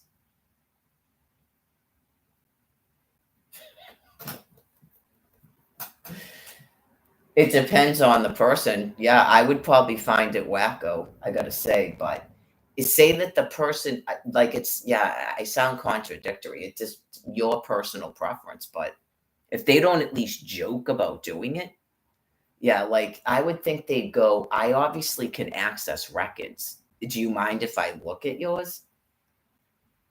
Yeah, I would hope they'd at least joke about it or something. But yeah, if they go, oh no, that means they probably did it and they're lying to you. That's my personal opinion. I just remember when I met, it was like the first. I only met Alfred's, I guess his wife, even though he's not divorced, because he would be ordered to pay alimony if he was divorced. Okay, so anyways, I'm gonna keep saying that because it completely wacko that the person doesn't mail me a certificate of divorce. And you go like, this is a whole nother thing that doesn't matter to me other than explaining to people that they won't enter into life. He could literally die and they purposely wouldn't tell me because I'm entitled to his social security. They seem obviously they are like that horrifyingly insane. Right. They would have to start outlawing spousal benefits, spousal death benefits. They outlawed permanent alimony in an entire state filled with people so that I couldn't get alimony. Okay, they're so sick. So they clearly would do that. And every person that's entitled to spousal death benefits would be denied that. They're very, very ill. Okay, so they 100% would do it. And I told you about that woman, Sarah, that they didn't tell her husband died. They at least notified his quote unquote family. And you go, his quote unquote family, that is his family. Right. So otherwise, he would have divorced her. He clearly wanted her to get his Social Security benefits, or he would have divorced her. That is, yeah, he clearly would have divorced her if he didn't want her to have the benefits. So I don't even think they were in an alimony state. But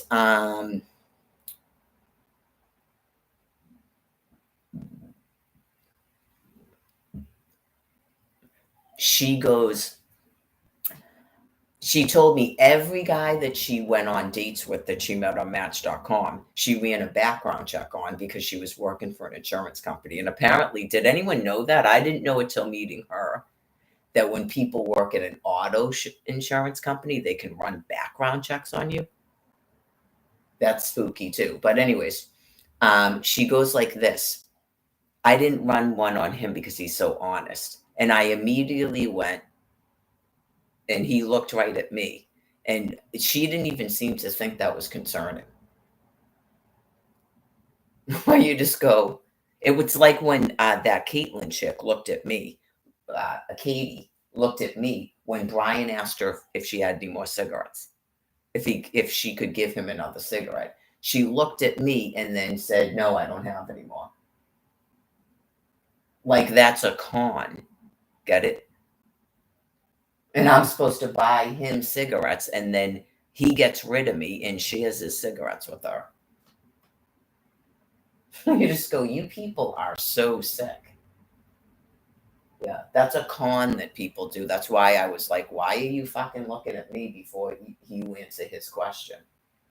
But anyway, I look right at him and he looks at me, and I was like, I think I laughed. I think I literally laughed. The woman doesn't even seem concerned because I don't think she cares if he knows she's lying. He's so honest. He's a pathological liar. Like, do you realize that we're not divorced? Okay. Why is that? He's clearly not honest, and you clearly ran a background check on him. I know you just go, I look at him and he looks at me. I think he knew too. He probably thought it was funny on several levels himself. Like, you just happenstance to be involved with this dude who isn't legally divorced. He was living with me in a marital home with my children, who are all minors, by the way, home wrecker. Don't care about anybody else's life but yourself. And he makes $160,000 a year and owns a mansion and has stocks and bonds and clearly money in a social security. And I'm driving a convertible around, and I've been to Europe several times. Okay. And I've been on take trips since 2006. And you work for Geico and you vacillate between living with mommy and daddy or an apartment that you can't afford. That's why he's living with you and signed a lease and you upgraded your apartment. And you had to take my marital furniture from my home to furnish this apartment. And you're in my home because he's supposed to be selling it so that I can get a divorce. Okay. And you're looking me in the face and telling me you didn't run a background check on him. So you're a pathological liar as well, ma'am. That's why I looked at him and he looked at me and I laughed.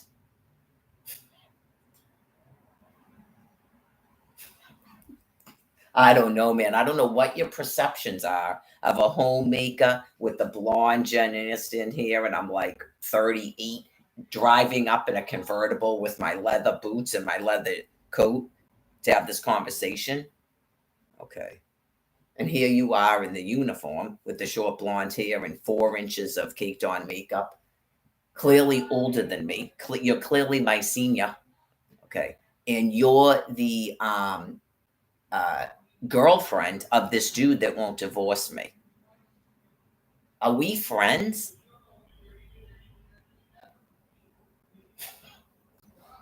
I know. I mean, clearly I seem way too friendly, huh? Obviously.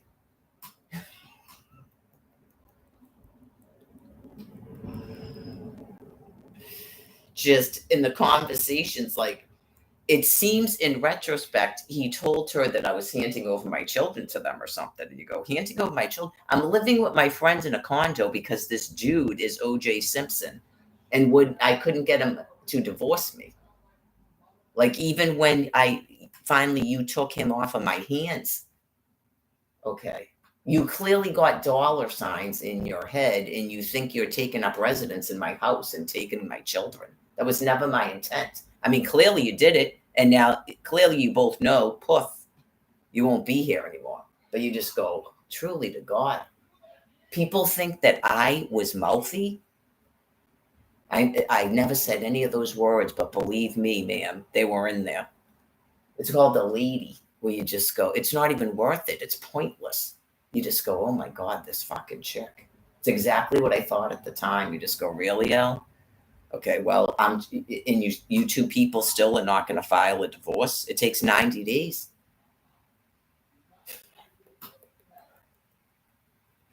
Another trip? Watch you fly into a rage because you think I'm spending his money. It's my money too, ma'am. It's called a joint checking account until he finally shut it off, which isn't legal either. And you just go, oh boy, these people are really.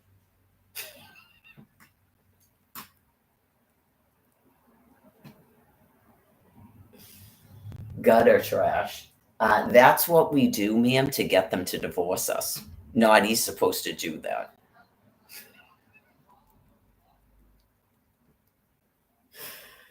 spend all their money, embarrass the fuck out of them. I mean, if I could, I would have went to Broadway shows. I would have gave an interview, maybe seen Tipsy.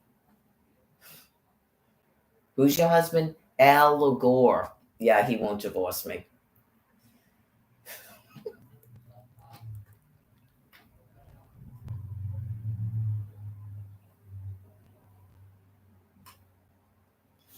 It's terrible, I know. I'm a terrible, wicked person, yeah. This poor, poor, poor, poor, poor dude. So I know just probably the conversations. And then this, oh my God, how did you let this woman rank up all this debt?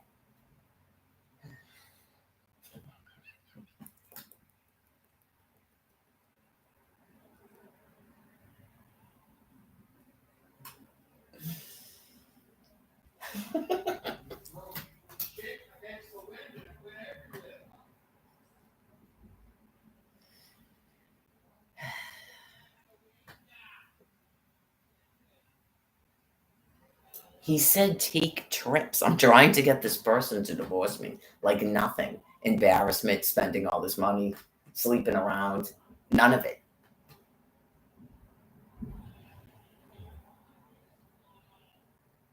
Yeah, I wouldn't myself. Nope. I just, well, people don't see it that way, but I definitely was willing to throw away a perfectly bad Brian Buchanan because you just go, this is no.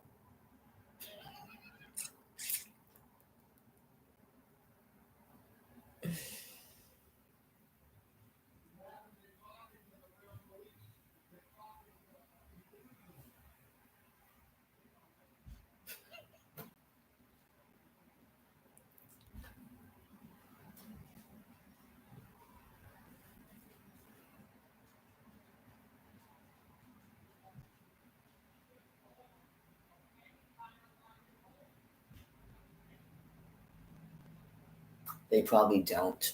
They probably take out third mortgages. I'm not kidding you. Yeah, and then the most you can hope for is that they go out with another person. And then there you go. It turned into that a disaster. So remember that guy, Robert Blake, that killed his ex? That's probably why he killed her. It wasn't because he couldn't get rid of her, it's because he couldn't get her to go out with him. Yeah, just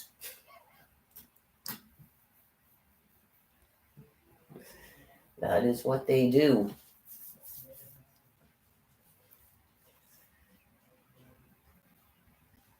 It's not good. Nope.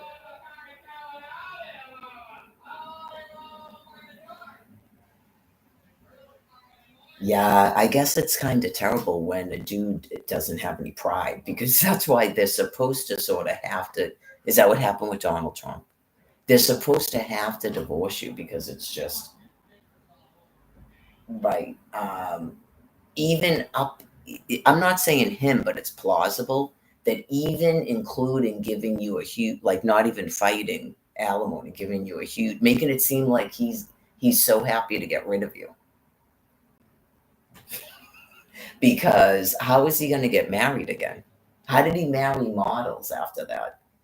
Yeah, I mean, he was smart enough to know not to do that. He definitely was smart enough not to do that. Like, with his parents still living, maybe they advised him. If that's, unless he goes, no, I really want a divorce myself.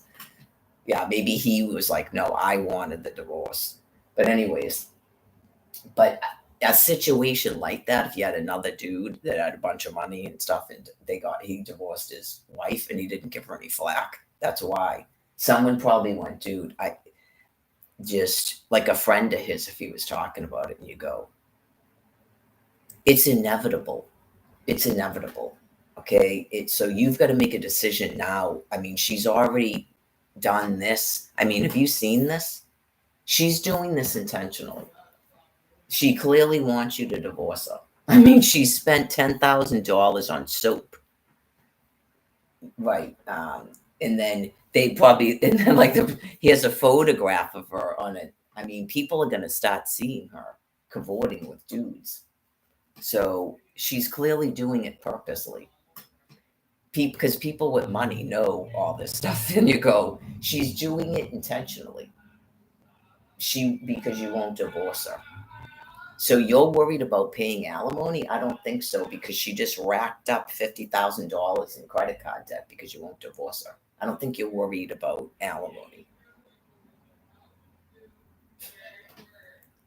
That's why it's amazing that another woman would go out with you, except she thinks that she's going to get into a house that this woman never agreed to hand to you. I don't know what you told her. She never handed you children in a house and stuff. Like, something's going on in the machinery that's scary. Because when dudes start telling a female lies like that, they become dangerous. Some people know that. I used to watch a lot of those murder shows, and I remember the dude would put the wife in the mattress because he made up too many lies. So, right, she's definitely going to leave you, and now this one has got a head full of stars, and if she realizes the truth that she might leave. They become dangerous at that point. Ask Drew Peterson. I'm sure he would tell you that. Especially him, because I believe he's like this too. The ones that try to marry their mother. Like the ones where the wife, yeah, because Alfred's entire profile is that. He had a girlfriend since he was like 16. I explained it this morning. Right. So he would not even move out of the house, even when he was going out with her.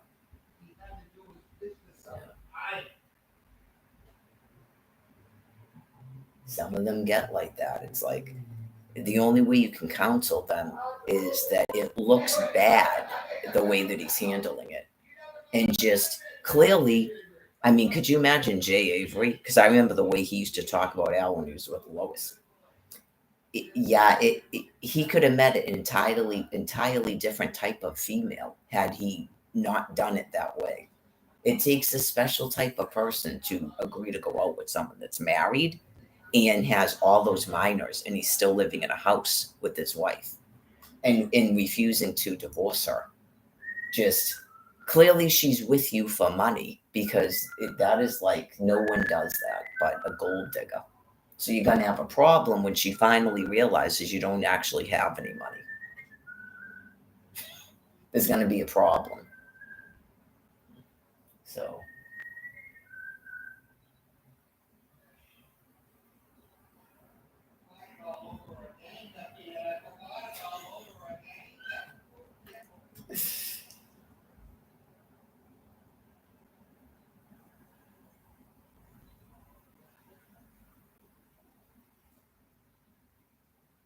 I don't know. You probably could if you were leaking something to the press, Donald Trump. Because if people don't have access to your records, your ex-wife might agree for you to just put a story out there that you paid her all this money, indicating to other females that you have all this money you don't have, especially if they have money.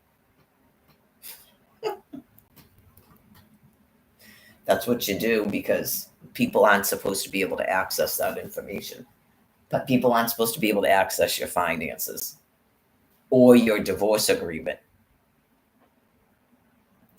The details of the divorce agreement are sealed, but then you print it to the Inquirer, a falsehood, and then people go, "Oh my God, he must be loaded if he gave her a settlement of $50 million. He's got to be loaded. He has nothing."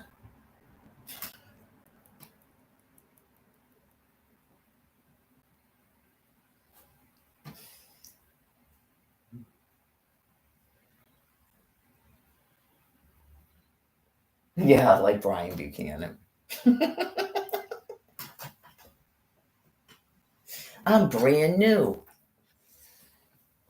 I don't think so, because you're trying to act like Charles Manson, but you are not chill like he is. He has nothing to do with all that stimulant stuff. He doesn't want any of that near him. You were not doing cool dances like that. You got up and went like this.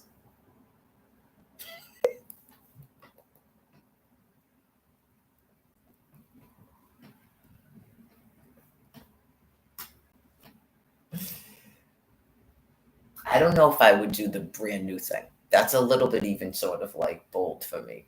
I dance though. Are you kidding me? I dance on dance floors, yeah. Like I'm not talking about I'm a jazz dancer. I dance. That's what Barbara Hutton and I were doing on cruises. I definitely dance. It's just I just that it wasn't sort of the time and place, I guess. But it was I had a difficult day. It was just like a very stressful day for me. And all of those people attacking me and the way that you were treating me. And then I was getting it when I came back here. It was like I was all over the place. People could not deal with the fact that I had a boyfriend. It was just terrible how people would treated me. And I just went, oh my God, people are so sick. That's a facet I didn't know existed because I wasn't having a boyfriend. So I if I ever had a boyfriend again, it's just I would be prepared for it, I guess. And clearly, the dude wouldn't be stressing me out. And the person should be homeless and understand how insane people are, and not be like disassociated and thinking he's a social worker. And people like that Chris guy and Charmaine are his friends. Yeah, like he would be. That's why sober people are better too. Just like someone obnoxious, basically. You don't want to be abusive. It's just like I told you. Like the second that chick came over, just is this someone you met from the shelter? Yeah, like I think he wasn't even getting the whole thing. Like I have nothing to do with all that. I would expect a dude to go. Somebody met from the shelter. Yeah.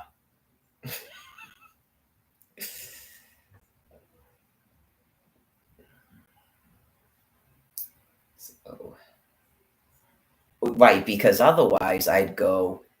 I did meet her at the shelter, but she didn't really like someone like Karen. I'd be like, yeah, I met her at the shelter, but she wasn't really living there. Yeah.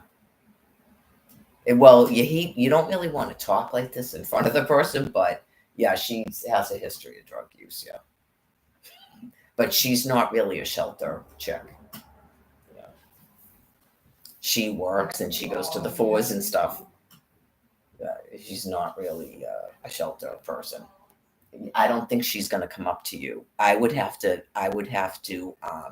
kidnap her. And yeah, I'd have to kidnap Karen if she ever showed up in Quincy Center going, I don't have any of my medications. I'd go, where is Michael? That's what I would say. I'd go, where is Michael? If someone ever saw her like that, I think her daughter's name is Cassidy. Where is Michael? Okay. Is Ellen still living? Yeah, that's when you ask them about their family because that is not something that she would be doing.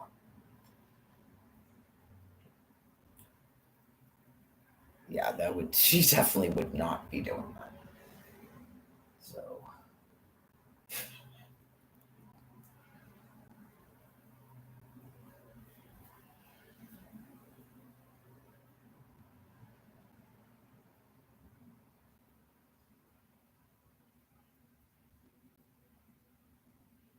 she would probably find it weird. She might know that something was wrong if I ever did that because I never do that. I never ask her about Michael.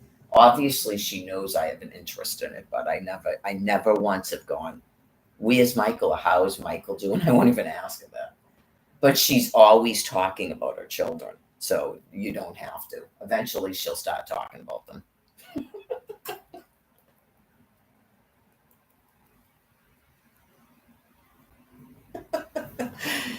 Females. Oh, are you all right? Okay, yeah. Where is Michael? And just Karen would be like, I will kill her. I will wring her neck. Is she telling people to come here and talk to him again?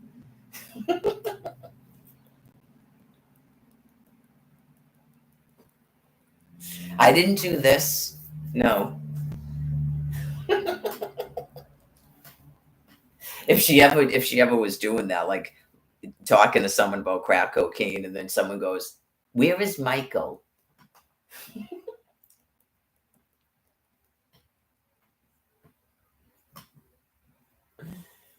I will kill her.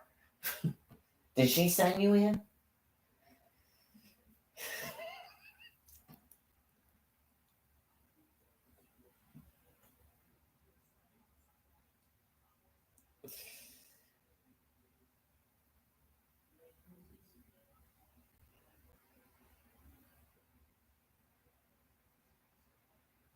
I took the almonds out, but I haven't laid down the thing yet. So now it's 4:45. I might just have a salad, yeah, because I want to be able to eat that stuff today. I have a whole plan. I'm going to try to finish up the stuff that was in the vegetable tray because last night, one of the pieces of broccoli, I had to cut a piece off, but it wasn't, none of it spoiled yet, which is kind of amazing. It's almost like it was good to, I unsealed the thing and I put it all in a bag. So it may just be like broccoli and cauliflower and celery and carrots with all the rest of the stuff. Oh, that's right. I got to rinse off the olives today because that was like chicken, eggs, olives, mayo, tomato.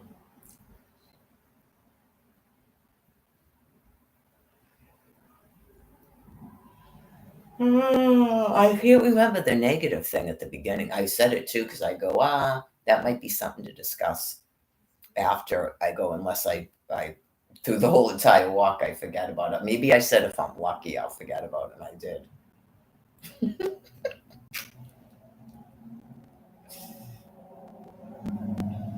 Especially off camera comments, I like to do on my walk for sure. Yeah. So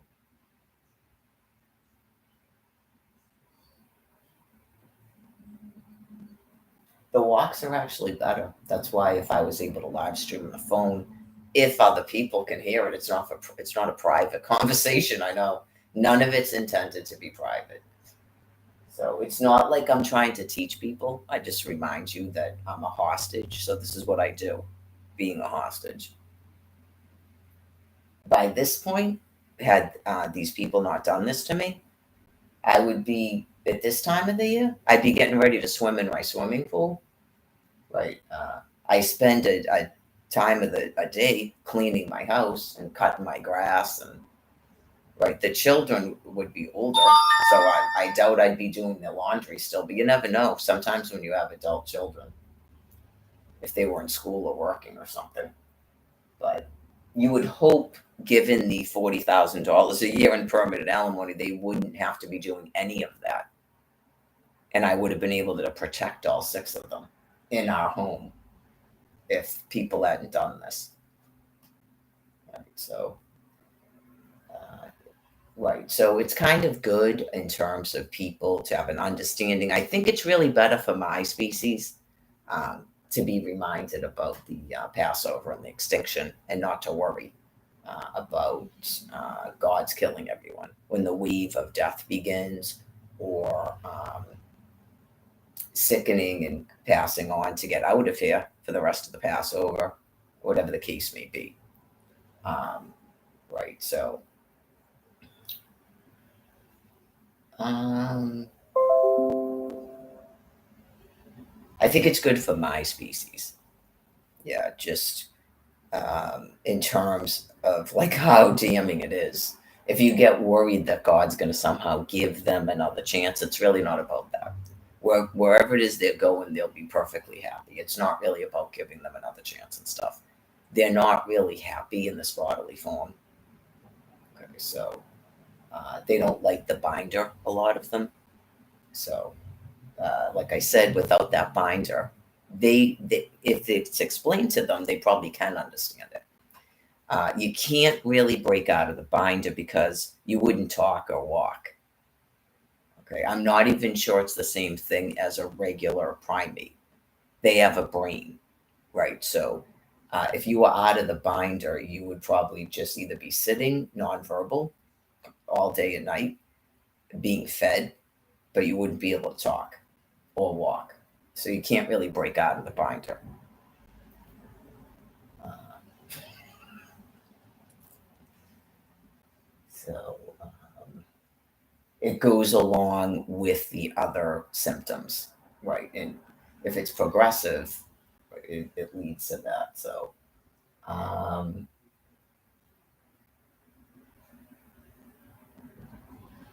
yeah, I do try to do that for Counsel for the Dying too, in terms of it's not going to be the same brain. It's impossible for you to have the same brain. I'm not going to have the same brain. That's not how it works. But right, so whatever it is you're going to transition into, clearly your thoughts are going to be different. You're not going to have the same brains. I would think so. I suggested that. I don't know if you started having dreams. And like sometimes people have dreams they can't explain to other people. Yeah, I explained the thing about the waves, right? Yeah, I wasn't another species in the thing. Um, I'm trying to think. I suppose it could be Hancock liquors. It actually could actually be Hancock liquors. Is there a there's not a pull there's not a hand rail, right? That's metal. It's like but it's like that how you step down. Wait, you don't step down there, do you? But you would know what I'm talking about, right? Right. It was like that. It was like a road. And then I don't know if it was a beach here. That's no, that's the other one. But I don't know if it was a beach because at first apparently it seemed normal. It was just a regular like water. It was like a regular water wave coming this way. Um, you never know. Maybe something like I've had dreams about Hull, Massachusetts before. Something that looked like Hull before. I've had dreams like that before. God was just reminding me, like I could just see it in my head. The dream about like that looked like Hull, but at first it just seemed like water that just came in, like how sometimes a tsunami starts, like that. But then it came from this direction. It came from here. It didn't come from there, and that one was completely like dark, like a black wave, and I hear a voice that says, Mother of God, right? And then somehow one of the people, because clearly I'm there, unless it's just I'm viewing the dream and I'm not even in it. One of the people went over here, and then someone goes, Okay, yeah, she's okay. And the person just started vomiting. Yeah. I know I took it as something to do with the wave of death and like obviously the radiation and stuff. So that one that I had, I don't even know when I had that, but about like a huge wave. It was like kind of like Nantasket Beach, and it's just all this water, and then you're like swimming in it.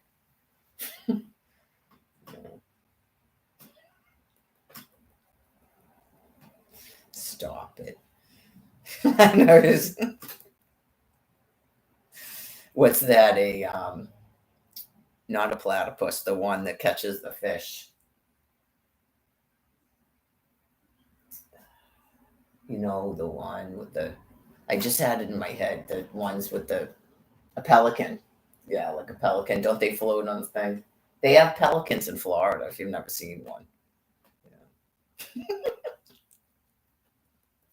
Yeah. Not going to be a pelican, no.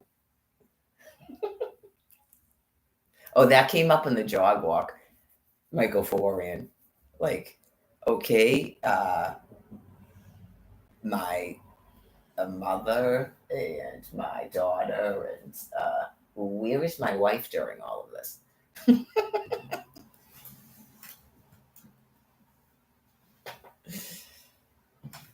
I'm looking for Karen. I am her son.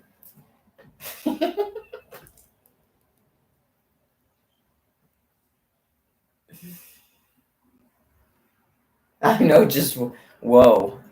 You better feel lucky she's not around if you're her son, man, because WXYZ. She seems pretty strict.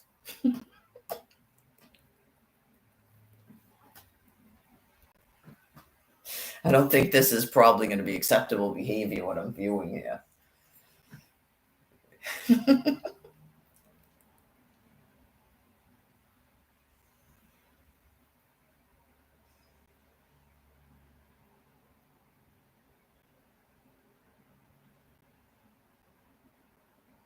That would be funny.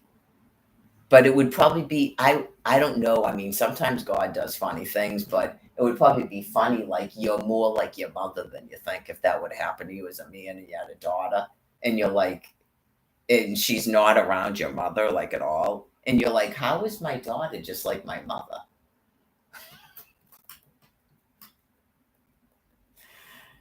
I know you go, how is my daughter just like my mother? I don't know unless it's something like that. It doesn't mean it's your mother. Yeah, it doesn't mean it's your mother reincarnated, but you go, which could happen if your mother died. If it was that important to you, that could happen. Yeah. If your mother died before you had children, I could see that happening. If it like if you and it was that important to her, I could see that. But it doesn't mean that necessarily, but just maybe you're more like your mother than you think, or just that's what God's done to sort of comfort you that you have someone in your life that's like your mother. Yeah, right. Or right, sometimes, but I don't think that would happen. You married someone that's similar to your mother, so that's why your daughter seems like your mother.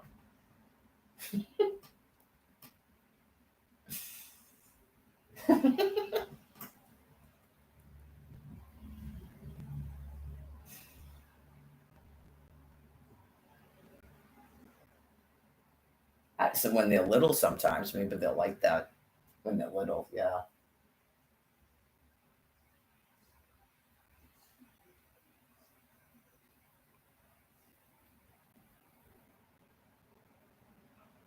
I don't know. I didn't have any of them like that. Yeah, I didn't have one like that that was like acting like a parent towards me. No, not until I had one of them that was a teenager. She started being a little bit like that. Not when they were little, you know, unless she thought she was doing that before she was talking. I don't remember her doing that, but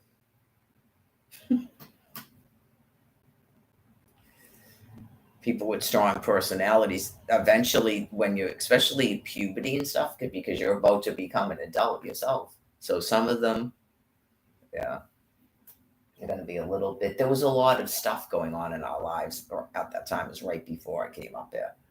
So it was a couple of years where stuff was disjointed that shouldn't have been because he refused to divorce me. I completely do actually blame him for 2006 to 2009. And then after that, it's obviously his fault. I mean, anybody that doesn't think that at that point, you're definitely wacko. But if you weren't privy to the entire thing, um, right, when a woman like that says to get a divorce, you just divorce her. I mean, you're tormenting me, you're tormenting your own children. It's terrible. But yeah, I don't know. I don't get attached like that. So I'd have to sort of like, I can't put myself in someone else's shoes. Um, Obviously wicked contradictory, obviously, about the verbiage and the insults about like he only married me because he wasn't going to have his child grow up like that. Really, dude? What is this? Anyways, yeah, thank you for doing me a favor.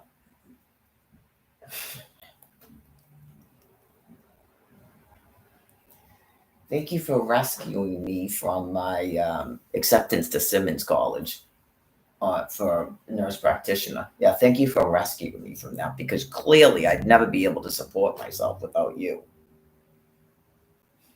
Oh yeah, just really you're gonna talk like that? That's unfortunate. I don't think a man would never do that. Like that's not why other people wives don't work. Yeah, that's not why. I would be careful about men whose mothers work. Definitely, like again, Jews take Manhattan. Um, Obviously, in this species, I don't think that if you're going to have children, I guess I don't think that exists. But in the whole, there isn't really going to be work. So it's like a whole different thing when all this crap is gone. So none of that's even relevant. But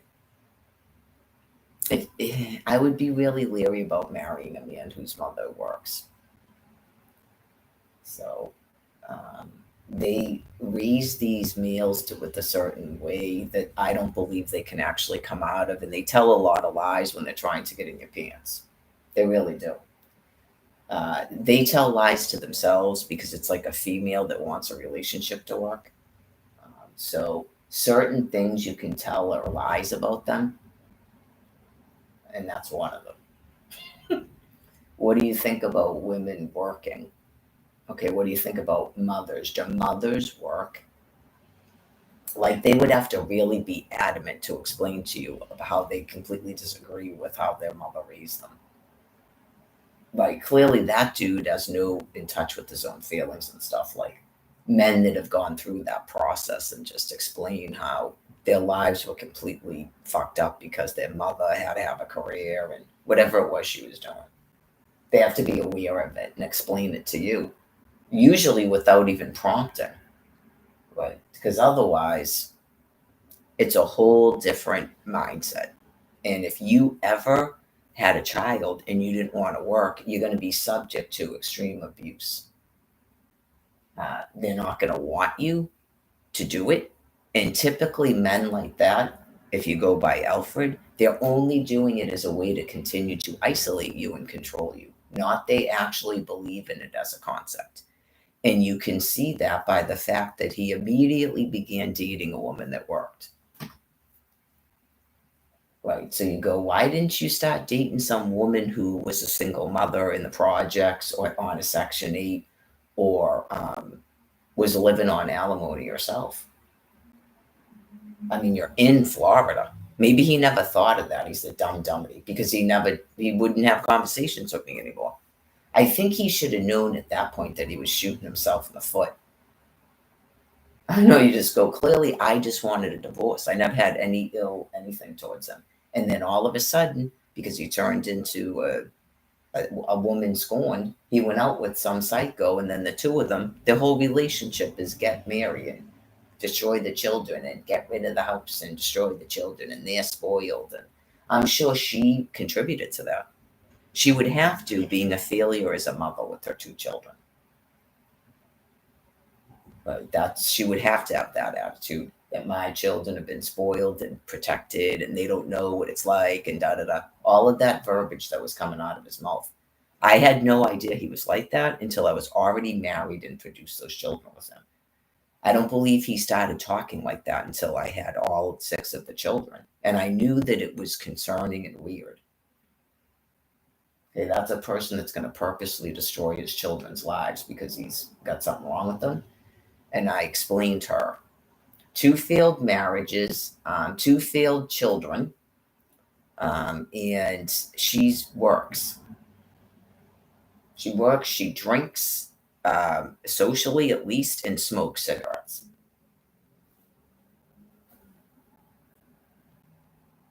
Right.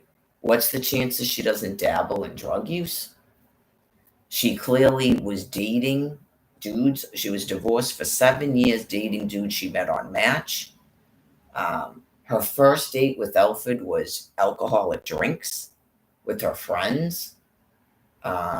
She is living with her son, and so I had a question. I don't think it was ever answered. How many of these men before Alfred actually met him? That's not a good mother. Right. Her son wouldn't be like that if she was a good mother. I pointed that out to him.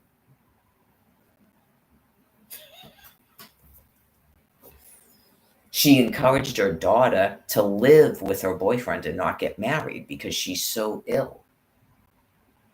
Why would a woman married and divorced twice and going out with a married man raise her daughter to not marry her boyfriend? But yet she wants something to nurture. And what does she want to get pregnant out of wedlock? She's already on destruction of her own children, Alfred. You really are really, really dumb.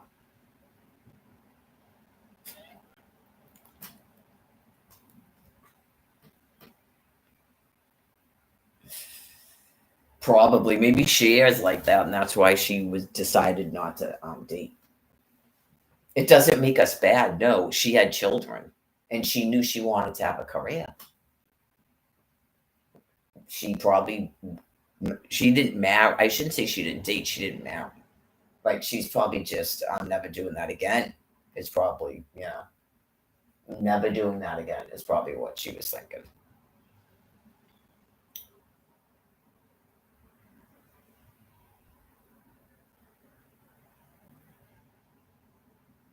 She'll never tell us that, I'm sure, because it's such an inappropriate question. If she just totally is like Tupperware parties all over the place, but just not marrying.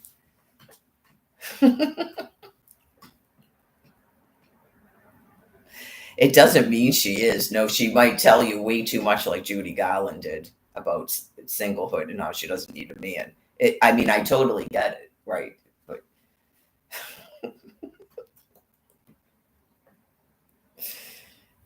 especially if you were with men and you just go, it's just not, I get more enjoyment with myself. It's just not even worth it. And they're all like the ones I'm with are all louses. She might have been like, I make really bad choices in men.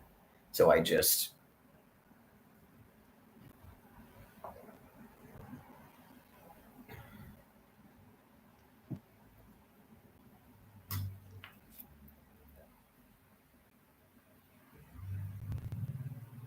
5:05. Maybe by 6. Usually I set myself a limit. That's been helping. Be like, all right, 6 o'clock. Stop boiling eggs.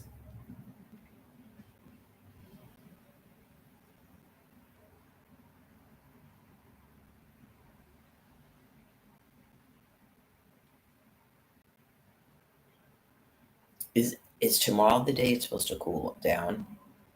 I went over that already about they would know that if they had a couple of duds or something, or they calculated setting off something and the effects with the current weather and stuff. That's God doing that too. That's what I would tell you.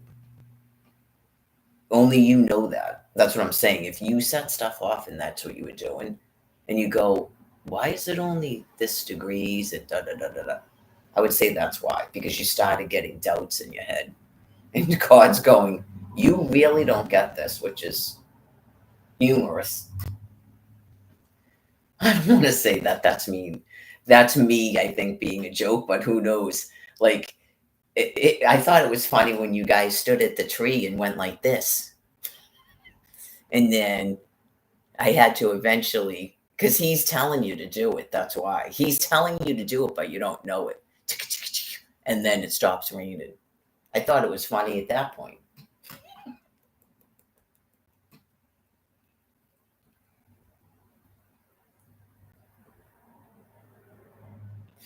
Now you're setting those things off, going, oh no, we're going to kill everybody.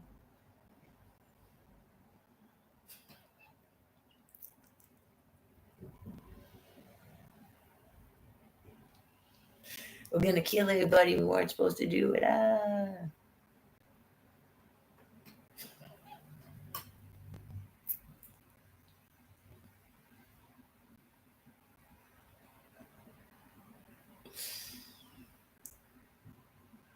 Could you imagine a universe where you could actually do something like that? Like a God would allow you to do that? I mean, he clearly is allowing you to do it, but I don't think he's allowing you to do it to all the other species. Yeah. And there's a hope, like I said, to transition into another form of life. But like, uh, I would assume they're talking about my species. How do you enter into life? That's why it's like phrased like that. Um, Maybe they were talking about remembering things or something. Yeah. So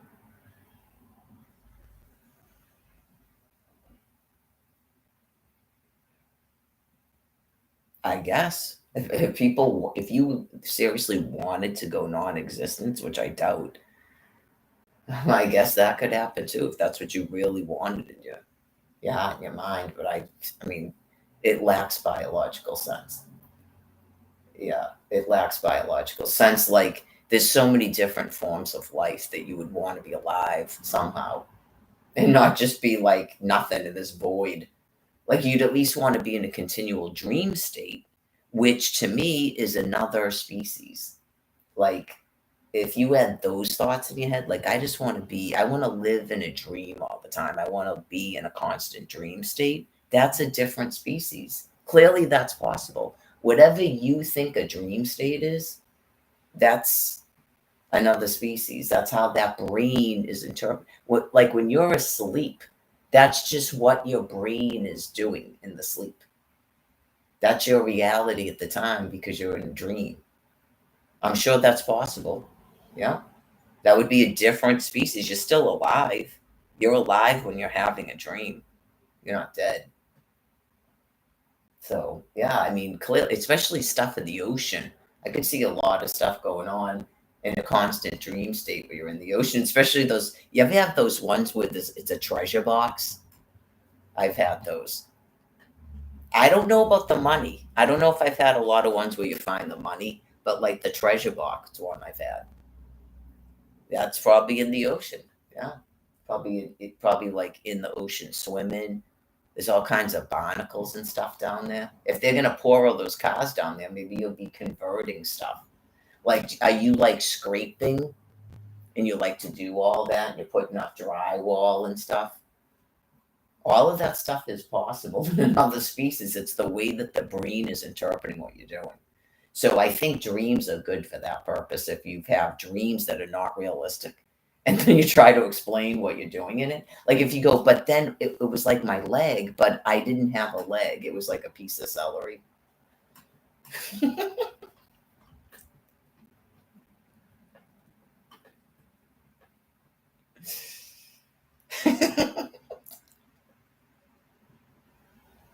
I was wondering about the feeding. That's what like my species like. And then it was like I was like, oh wow, how did I? And then it dawned on me, who are you?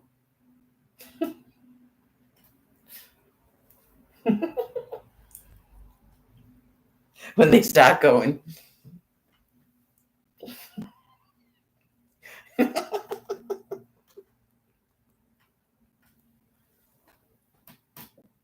Or they try to grab it, then they try to start grabbing it. I don't know who you are, please.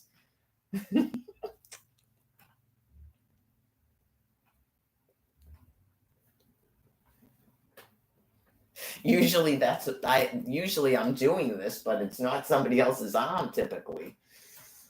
But it is, they just don't know it.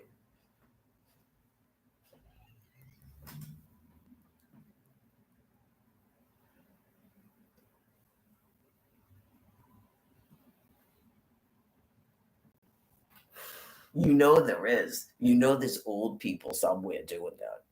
You know there is, right? And you just go, oh my god, you're half in another high chair. What the hell?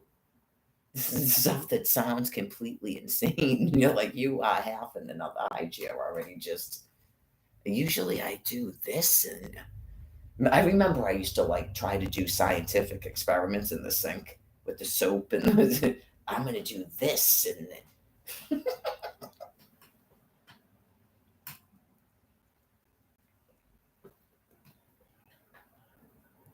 I don't know. It's probably something a lot of children do. I'd have to ask. I'd have to take a poll.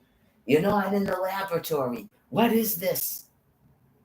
Oh yeah, always try not to ever get mad at little kids. Yeah, just be like, this is not the laboratory. Yeah, this is not the laboratory. That's why I was saying this might go forward. It's kind of unfortunate, but I'm sure his personality doesn't change. This is that whole thing about the Noah.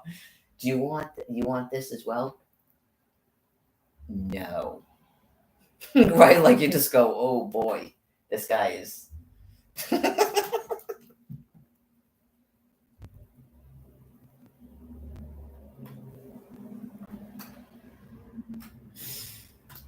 Just know that, like, that's the proper way to talk to children because he doesn't want you to get upset. Like, yeah, because it hurts. It hurts, especially a human child gets hurt, like because they think the parent's mad at them. It's like emotionally upsetting when you're just trying to protect them from an electrical outlet or something.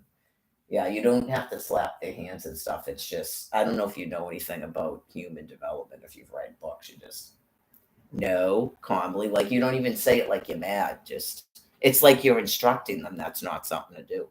It's not a dog.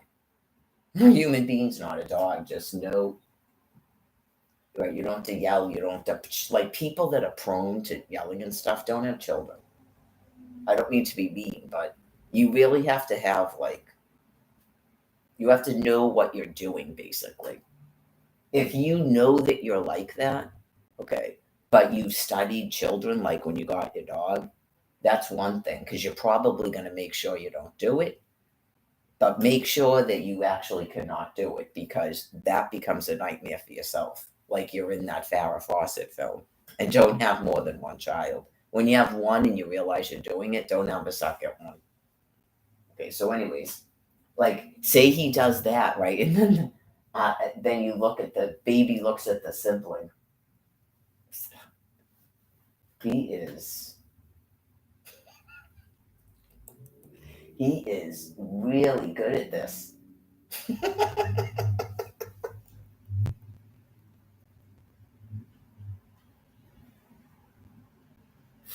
I remember Veronica when at one time Al, the second child, he went to hold the second child, and she comes over and goes, "My daddy," and you just go, "Oh God, it's one of those."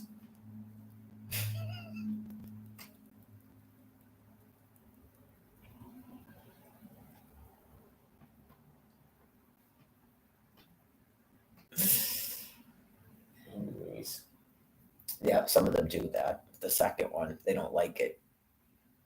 That was probably what went on in her previous because her brother had blonde hair. So I think she might have been a little bit sort of like probably terrified at first because I don't think that was a good cycle of life for her. So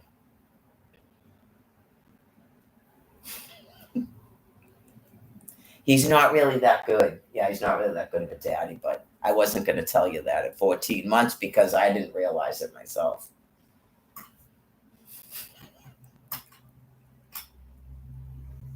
At the time, I thought it was cute. My daddy.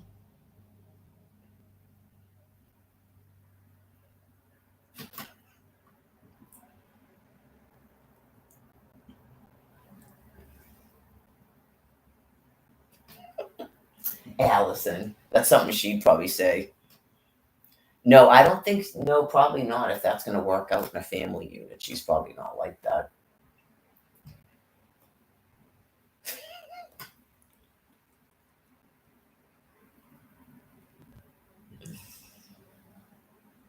I don't know, though. It sounds like she probably is based on that thing, the Amityville. Well, no, no, that would I was getting that thing from the Amityville. Yeah, that's what made me wonder if there was problems in the family because she looked like him, so that's sort of natural, right? Whereas the oldest, I felt looked like the mother, so I didn't know if that was some like issue with him that he didn't look like the father; he looked like the mother.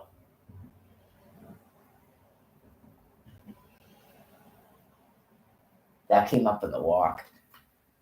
Yeah, it makes me smile every single time that whole family because I think that if they believed what they were told, if they could see me online, it shows how tragic it was what happened. Not that they were bad parents.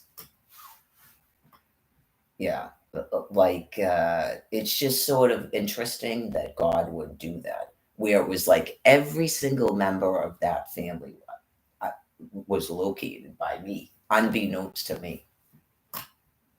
Right, like I just in what I felt like what he was saying about it, that it really was like a tragedy. There wasn't they weren't even bad parents. It's not like the Menendez brothers. So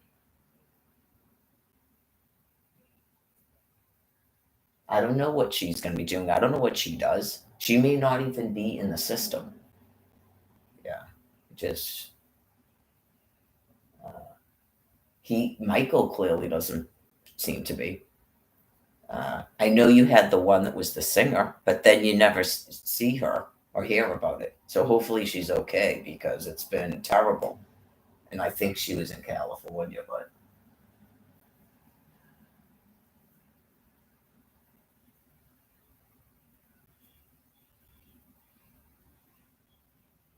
me probably not. But I mean, I don't know. I don't know what's going to happen in the future. But you could theorize that um, they wouldn't have actually been together, but for like those life circumstances, which are probably more tragic for her than him. He seems the family type. He really does. Whereas she's sort of having a chance to be an adult and have a different experience. And well, we don't know. She might have been the boss in that marriage too. We don't know. But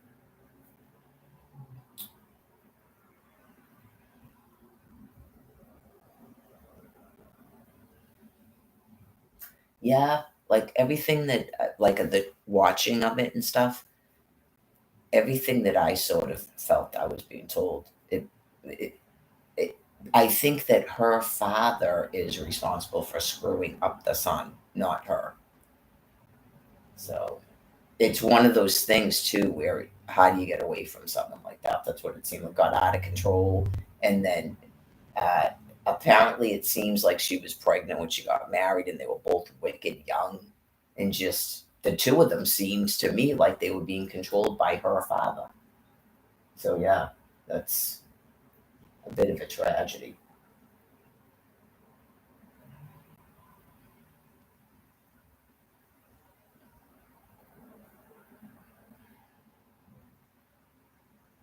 I'm brand new.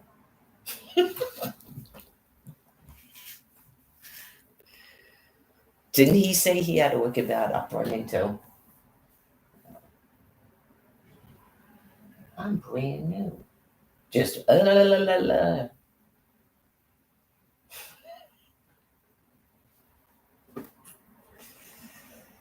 I'm sure it gets tiresome. It does. It's like I'm not, like I said last night, I'm not saying that I believe he didn't do anything. He was found guilty of murdering some dude, right? Okay. It isn't even about that. I'm not saying that. It's just when the person tells you he doesn't believe he killed anyone, what's the point there? He just doesn't believe it. Yeah.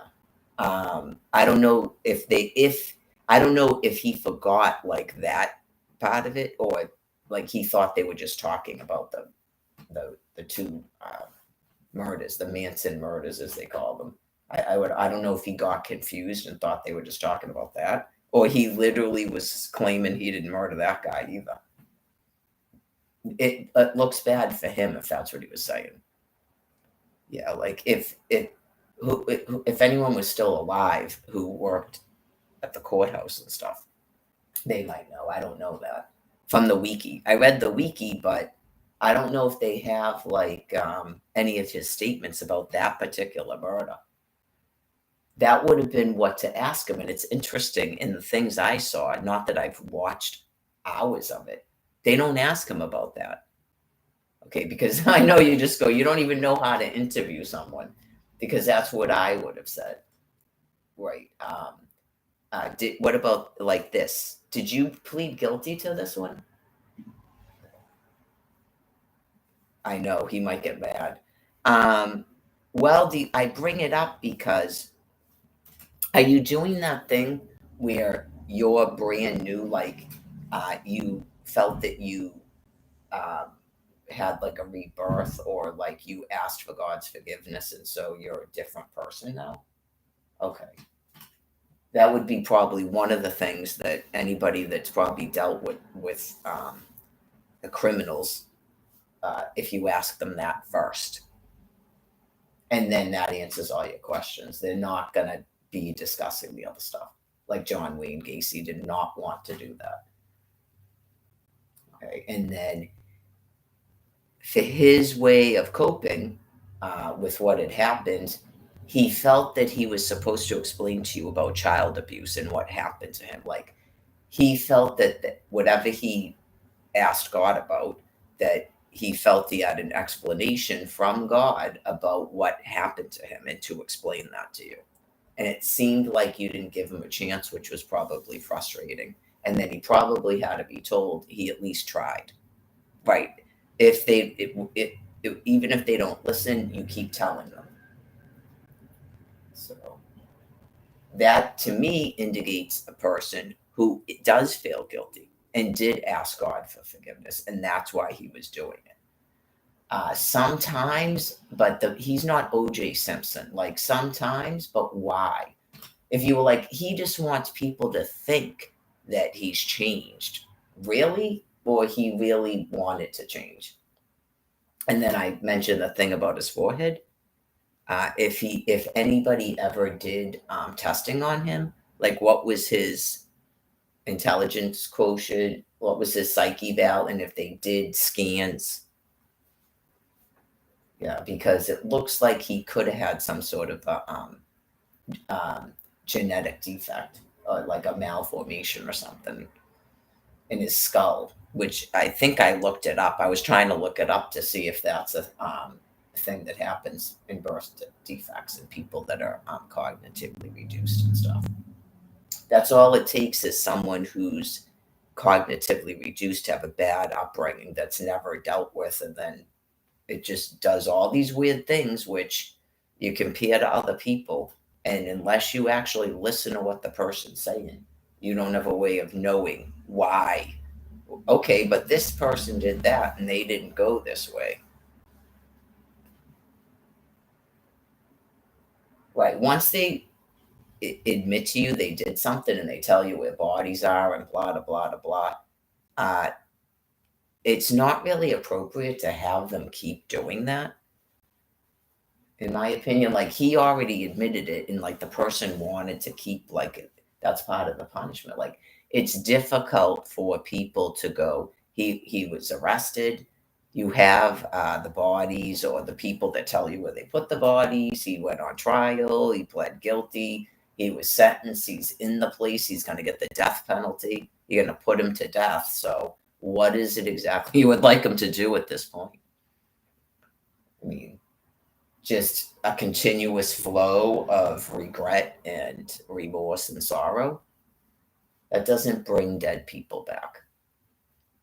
That's probably the best that John Wayne Gacy could explain to you, that he did ask for forgiveness in prison. Okay, so that's a person clearly admitting guilt.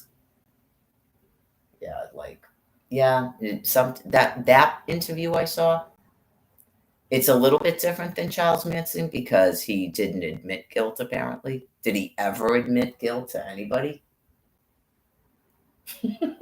Because if he thought he did, he didn't want to keep doing that. He wanted to have like fun interactions and stuff. Maybe that's what Diane Sawyer was doing. You never know. Someone might have taken the time off camera to talk to him or find out if he had counsel from any type of clergy. And they probably aren't supposed to tell her, but yeah, because they'd probably go, I can't really discuss that with you. You can ask him. Right? You can ask him. That's a good question. Like someone could go, that's a really good question.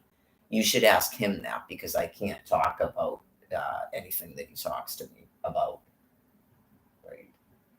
Well, things that maybe they used to do, at least if people don't know that. You would know to ask the question unless someone told you.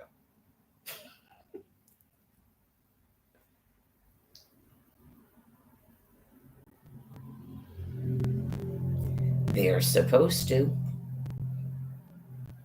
They're supposed to. They're all supposed to get that. So, went over the thing about Juan a bunch of times. No one tells me anything. Yeah, I mean, I guess some things in life do actually bother me, and that's one of them.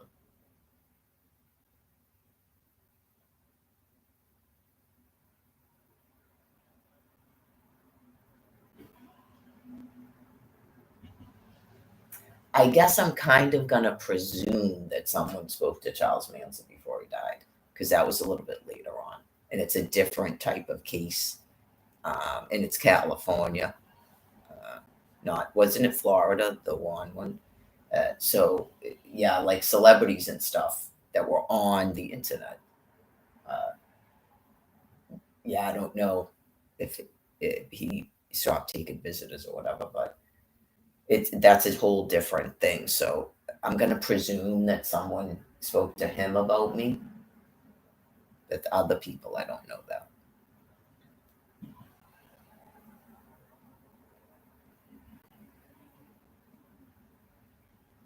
Yeah, I don't know about Lyle and Eric either. They're still living, so cut to yeah, I'm cat fat. I mean, I'm cat fat. I hope not.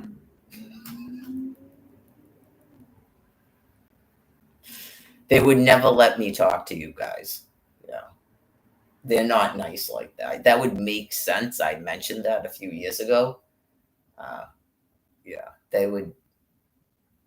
That would be the worst possible way to do it. And I know they'd have to be like, okay, this is what we're gonna do, Mary, and then they tell me who the people are. Not they're anonymous.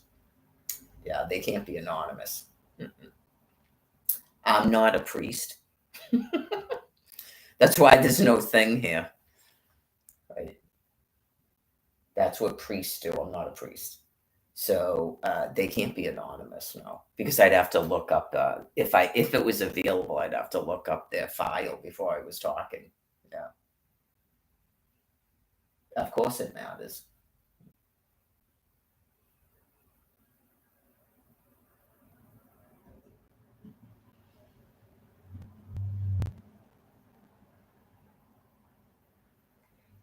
It would matter to them because then they know that I know who they are and their background and what they did. That's why it matters. There's certain things in life that because otherwise it's if this person actually knew me, then that's not what she would say. That's why it's not a priest. Nope. Nope. That's a Christian church for Christians. That's not for people on death row or just people in prison that request to speak with a nun. It's probably mostly nuns, or it was supposed to be, and not priests.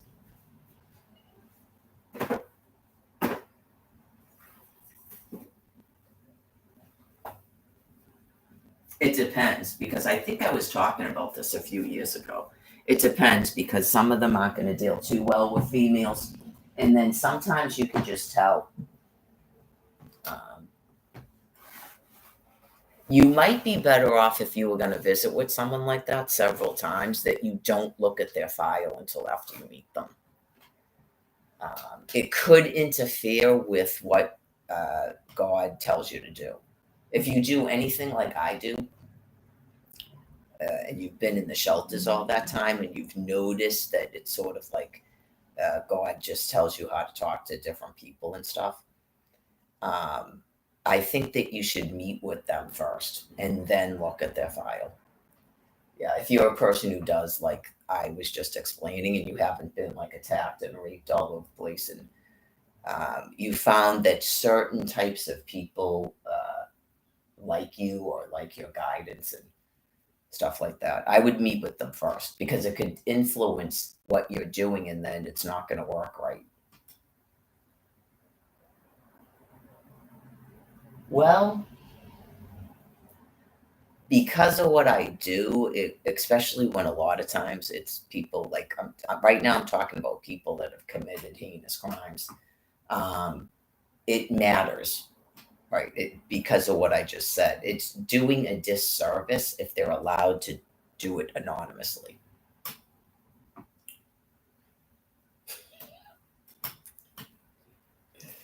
It's not AA, that's a different thing. Yeah.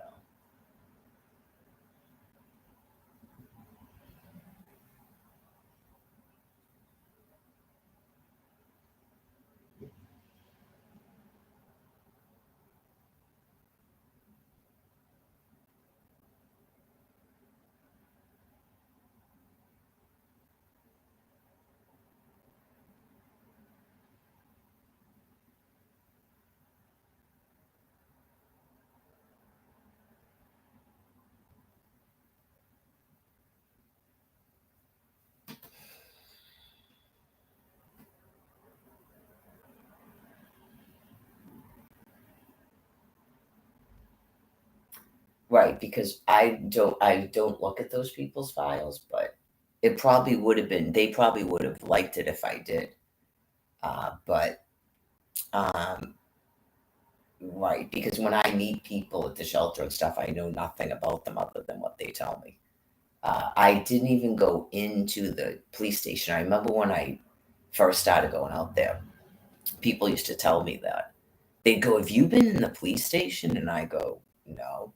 And they would kept telling me that there's people with their photos up there that says what their offense is. I never went in there. Just a little tidbit about me. I never went in there. Nope. And I've had people say stuff to me about someone being this, that, and the other. And did you see this? And I would just be like, no, I don't, I never have done that. I've never like checked to see if any of those people are registered sex offenders. I mean, I don't even know people's names in there most of the time, especially their last name. Yeah, no, I don't do any of that. No. Yeah, like maybe those people because they're not in prison, they prefer it that way.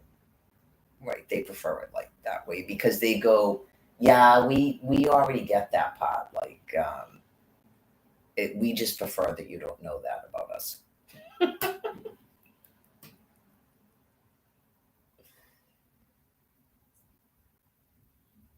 Yeah, because you're not in jail for heinous crimes. Yeah, you're outside and you're not on death row and stuff like that. Yeah, that's a different type of person. Like someone like John Wayne Gacy, hopefully he had, it seems like he probably did, that he had good, like people like me, if I was ever doing that, like for work, that would be people that I would want to meet with. I would specifically ask to meet with certain types of people. If I was doing that, where I went to prisons, I wouldn't be like working, but if I was like a quote unquote nun or something, that's what I would. I would. There'd be people like basically the worst of the worst, with some exceptions. You have to know your limitations. So,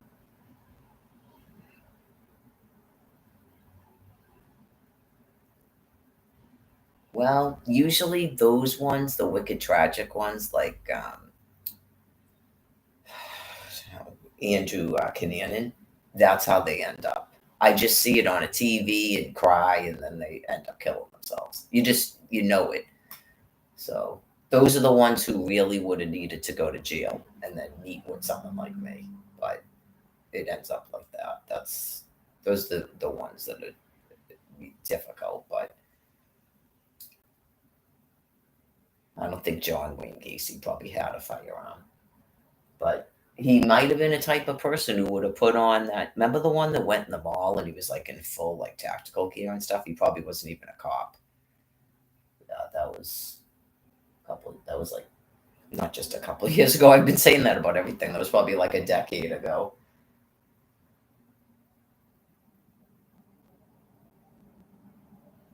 Remember the Sandy Hook one? I know now I'm kind of going, you guys didn't make up something, right? God. Like, did their children die from cancer? Yeah. Well, that's definitely no joke, right? It's just, I know it's like, did you guys make up something? God. Talk about being tested. Yeah. Just, he has, what was it? He has the bad DNA gene or something. It was something like that. Remember that? And it was like, oh my God, it was like, terrible. Like, he looked like a complete abuse victim. Just like they said, but like the photo said it all. You go, oh my God. And when like people were talking like in hatred and stuff, and you're just like, oh my God. I mean, obviously that's not good because I'm not one of the parents. Those people, that's how they're gonna talk, obviously. But I don't know. I mean, they probably, if they had children themselves, they probably grasped the entire thing. Just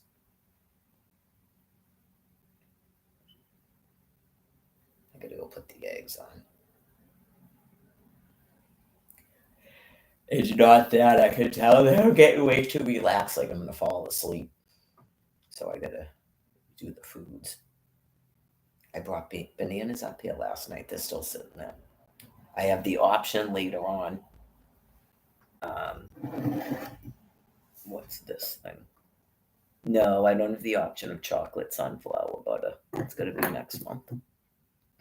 I have an almond butter over there. I know. $9. Yeah, just it's almost gone. If I was going to do that, that was a mistake, especially when I haven't eaten all day.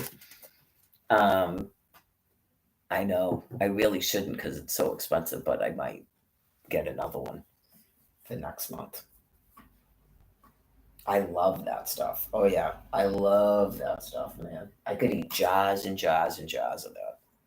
I can't. I know. I go. It's probably because it's so expensive, right? Are they trying to? It's not soy. It's sunflower seeds. Are they trying to? Is it because they don't have a SNAP card? I know because you go. I know I'm baffled by it. Maybe I don't know because I'm not even a big chocolate person. You just go. Are they unawares of this stuff still? I'll never get it again now. That's how you find out if you're visible online. But it's like it's brutally expensive. Yeah, and if you don't have it, if they shut off people's SNAP food cards because they get mad, I don't know, they can't be satisfied in chocolate sun butter. That stuff is good. Do they think it's too oily? Maybe because it's sunflower seeds. The soy peanut butter is good too. I thought I've had that before. If you're allergic to peanuts, I think it's good. But they don't put peanuts in it, right? The soy peanut butter. Thought that was. Yeah, I mean that's probably a healthier alternative. I didn't think of that. I'd have to read the label. If you were a person who likes peanut butter, but you realize this trans fat stuff is bad for you, you might like soy butter. And if it's soy, it's going to be a heck of a lot better for you. But I'd have to look at it. I'd have to look at the label. I think it has to tell you if there's trans fats now, doesn't it? The labeling is all different now than it used to be. Even when I was in college, they were just starting to include stuff. Yeah, trans fat zero. I don't think most people knew anything about trans fats in 1990 when I started going to Framingham State College. And then the ingredients thing, I don't know if it was new, but it goes by the amount. Like the first thing, roasted sunflower seeds, that means most of it is that. You should know that.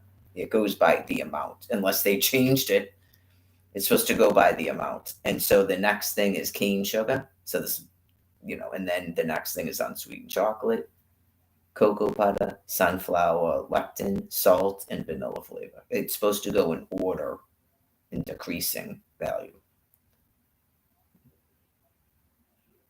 90 milligrams of sodium, but there's 14 servings, so that would be 90 times 7. That's a lot. That's like for me, I barely eat any sodium at all, so my body probably goes, what the? Because I get thirsty too. What the? I didn't get blown up this month though. I started one thing. I hate to talk about menstrual stuff. I usually don't, but because of the menopause, I started like spotting like I did. Like it's clearly not like a regular thing, a regular menstrual cycle. And you go, really? Okay. It's been months. It's gonna be like that now. Okay.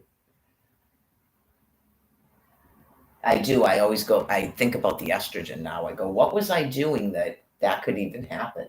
What was I eat? Was I eating something? I've been had any soy products or something.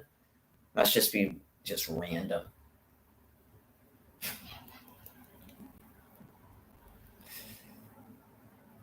On the other hand, yeah, it's like I thought that before, and it like last month because it wasn't really like spotting, and I'm like, I must have really got my estrogen levels so low that my body thought it was actually going to menstruate, and there's nothing to menstruate.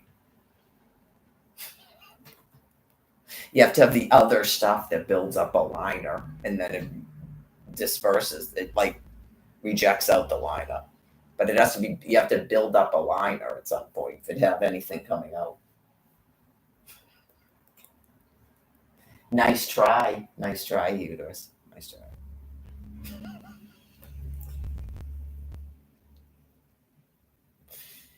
It's kind of sad, yeah, it's a little bit sad. It's not really I don't know, for me, I don't know, it's mixed, like, it's weird. I guess maybe it is aging, but you just to me, it's, like, a little bit sad. Yeah. Well, you have for me, I have to have if that's that important to me, I have to have a faith in another another life. I was thinking about this when I was at the wash basin. Yeah, I know, you go, I'm sure there's other people that, whatever their lives have been, you go, I think I'm probably going to have another cycle of life. I know you just go dum dum dum dum.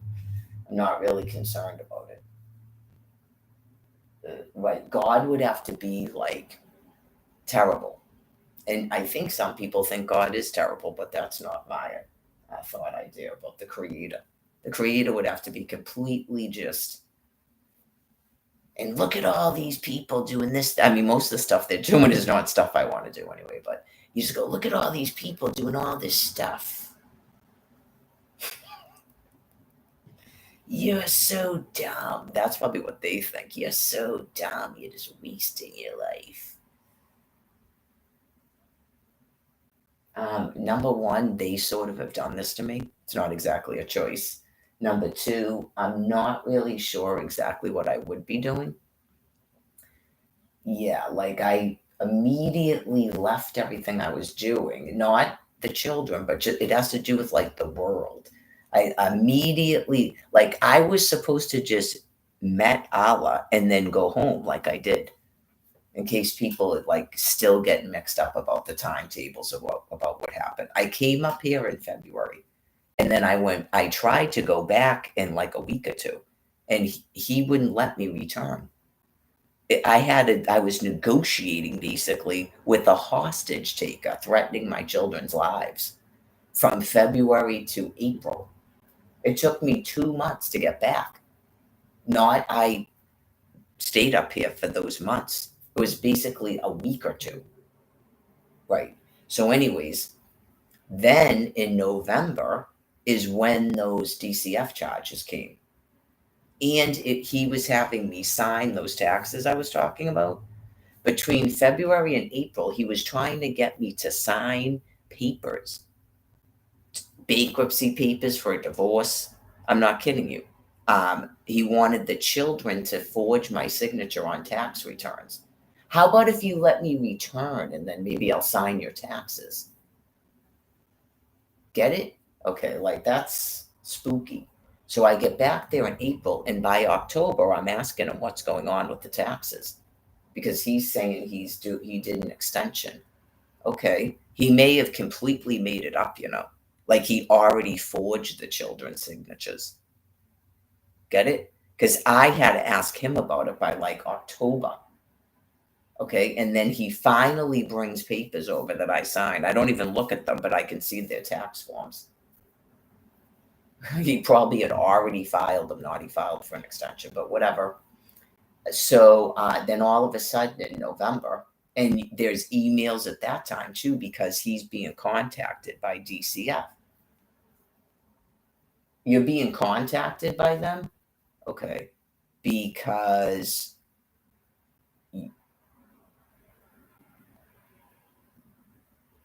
was it DCF or it was about child support?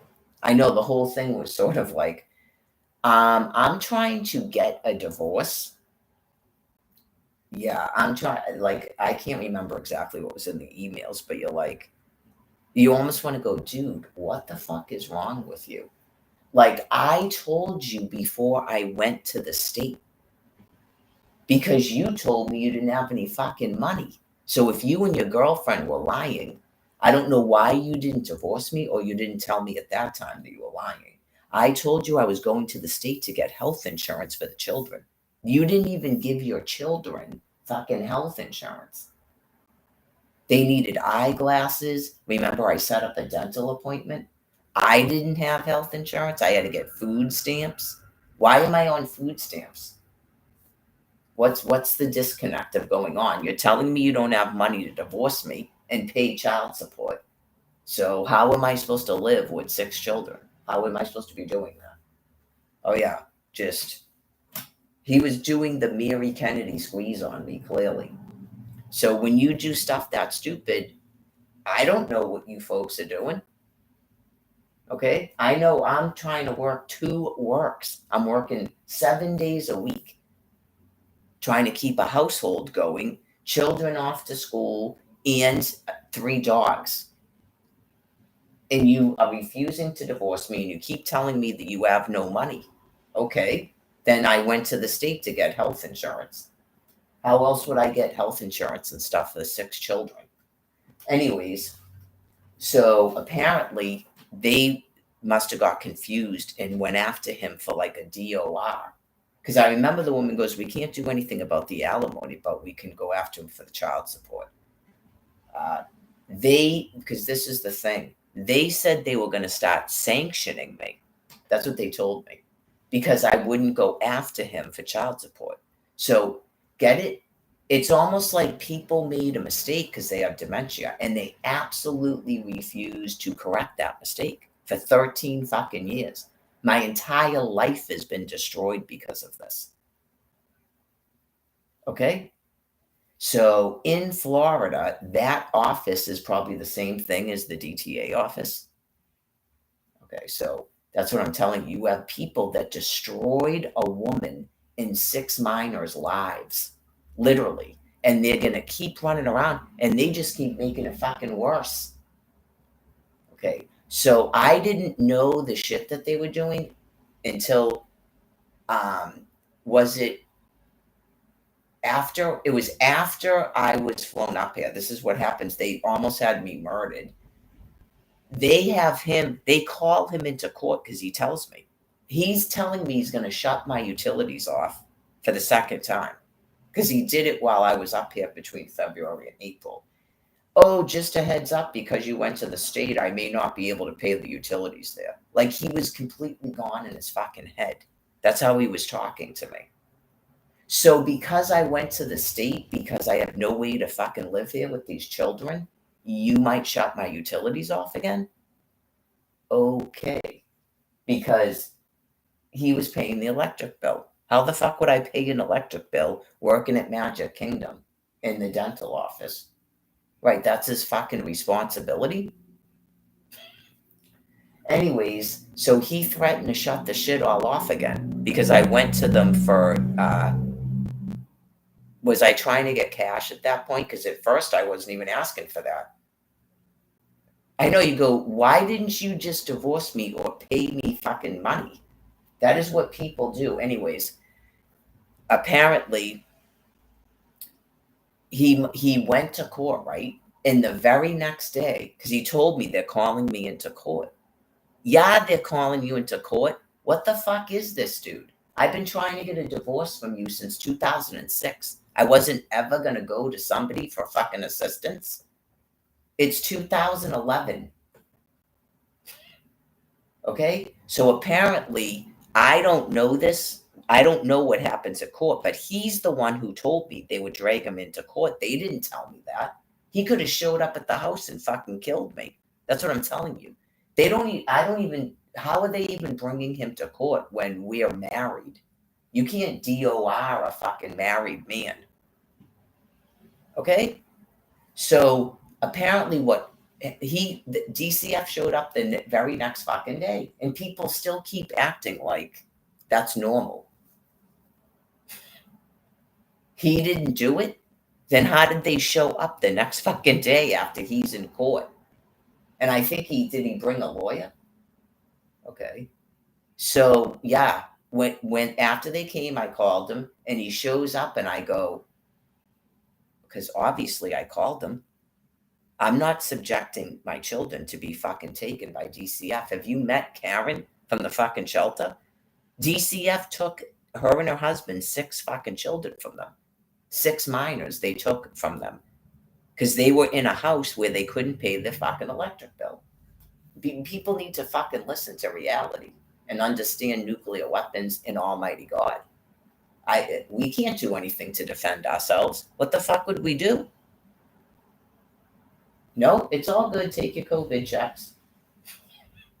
That's why those people came to Father Bills from Georgia to tell you about it. They were married too. They had 6 minors. They fucking took them. DCF took them and adopted them out. That's why they don't have any fucking children. And they're homeless. So anyways, that is what they've been doing. They're batshit fucking insane. So anyways, I guess when you don't know a lot of married people, then that's why you don't know what's going on in reality. You're meeting a lot of people that are not married. Okay, so anyways, after he flies me up here on a one-way ticket, because this is November, it was the day after Thanksgiving. He flew me up here on a one-way ticket, and I gave him the children so that the DCF wouldn't have a way to take our fucking children. Get it? Because they're in my care in my house. Not that was a crazy fucking thing to do. They're in my care in my house. And they come in, they're investigating me for something. You're not investigating me for a fucking thing. I'm handing these children over to their fucking father. You're not investigating me for a fucking thing about children. You need to get the fuck away from me. Get it? So anyway, he takes the children and flies me the fuck up here, and the rest is history. But what I found out after that, because mail was sent to me like once, I found out afterwards, DCF sent me a letter to inform me that he was found guilty of non-payment of child support. How was he found guilty of non-payment of child support when we're not even fucking divorced? So, oh yeah, they started believing that they're supposed to do DOR on a married fucking man. Why wouldn't you just tell him he has to divorce me? Oh yeah, clearly you have fucking dementia and God is killing you things. 13 fucking years, you people still don't fucking get it. Anyway, you can't do DOR on a married fucking man. I'm sure they probably have laws that I can get food stamps, and none of that even matters. And what the fuck they did to me was a complete travesty. You have a fucking president of the United States going, it's all kinds of witch hunts, Mar-a-Lago. So anyways, obviously over the course of 13 years, it's been revealed that you people actually believe in that. You believe in a lot of things. I don't know what the fuck you thought was going on, but you believe in a lot of things. Because even when you thought it was just about a divorce, you still thought this was okay. So people learned a lot about you. And hopefully that saved some people's lives. And it probably scared the shit out of some people who realize they can't get the fuck away from you. But yeah, you just go, none of this is in any way, shape, or form normal. So I remember reading about what was going on in Georgia, where they had record numbers of children in DCF care. Okay, so they're attacking married people and stealing their fucking children from them. You would hope and pray because of the way that Angela is, they wouldn't do that. Because that's a neutered fucking male in a child. So there wasn't a need to do it. And we're clearly not a married fucking couple. But Karen was still with her fucking husband. And then the shelter itself wasn't going to stop until they broke them up as a fucking couple. And then they gave her a condo on the beach. They finally got her fucking husband to leave. They're probably still together, but the shelter doesn't fucking know that. And the whole planet goes, oh my fucking God. It really was that. How many years were they in the shelter? At least 3 or 4 years, right? They kept a married couple in a shelter here for at least 3 or 4 years until finally he at least pretended he was leaving his wife and moving to another state, and then suddenly they put her in a fucking condo on the beach.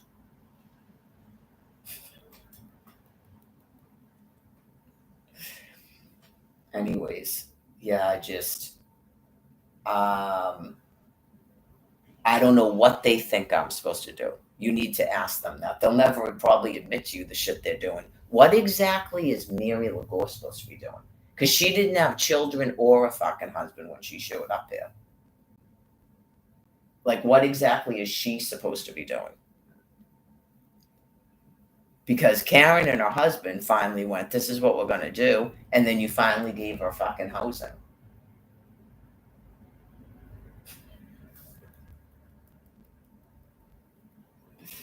Is she supposed to be going out with someone, or you're just destroying everybody's fucking lives in your own mind?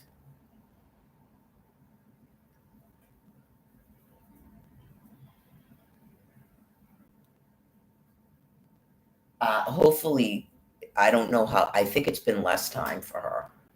Like, you eventually heal from this shit, especially when you're in Almighty God's hands and you're in His loving fucking care, as we just go.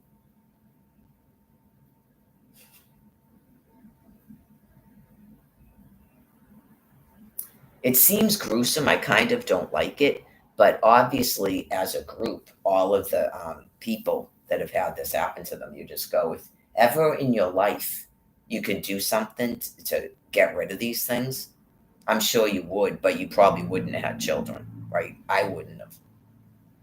Yeah.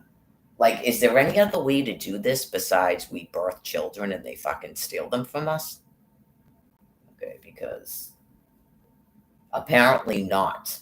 Yeah, because obviously not they're supposed to do it, but apparently that's required for this event to finally fucking take place on planet Earth. Praise God Almighty. And they have no way to survive.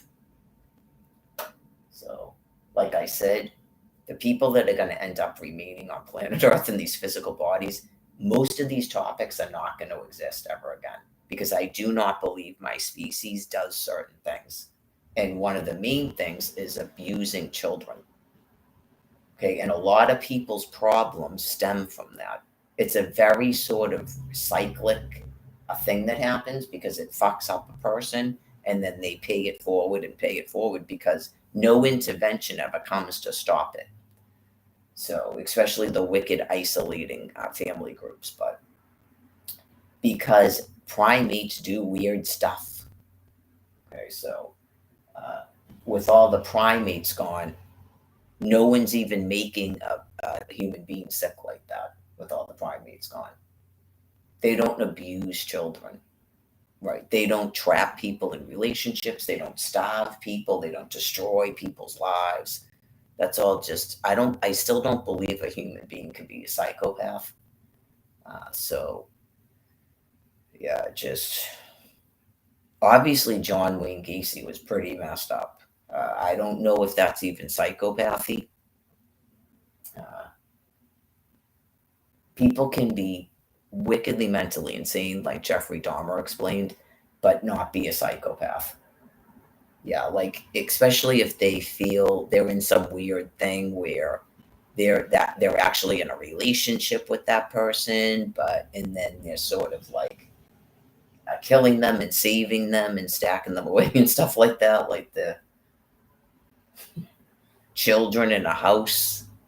Um, like just was it 18 children in a house, turning people into a zombie military, like just some people get pissed apparently, like Richard Ramirez.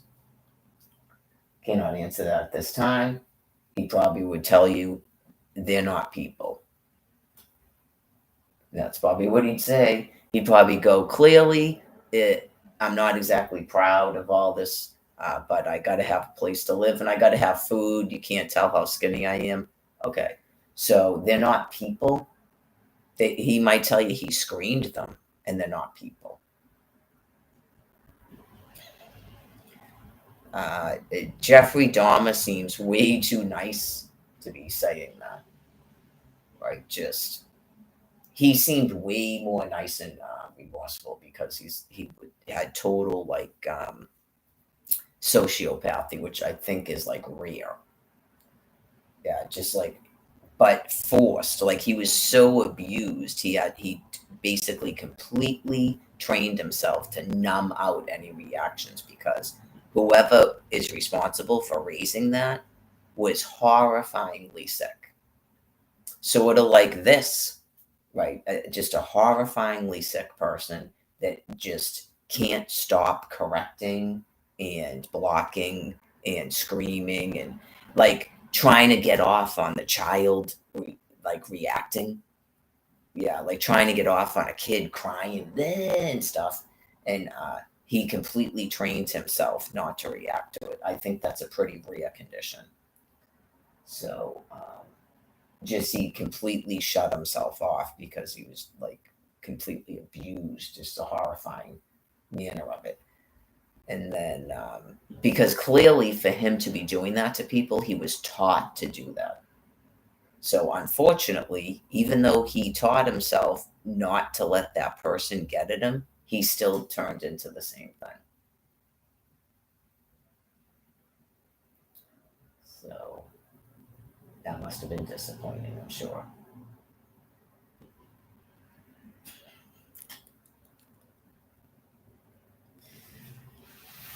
Gotta put the eggs on.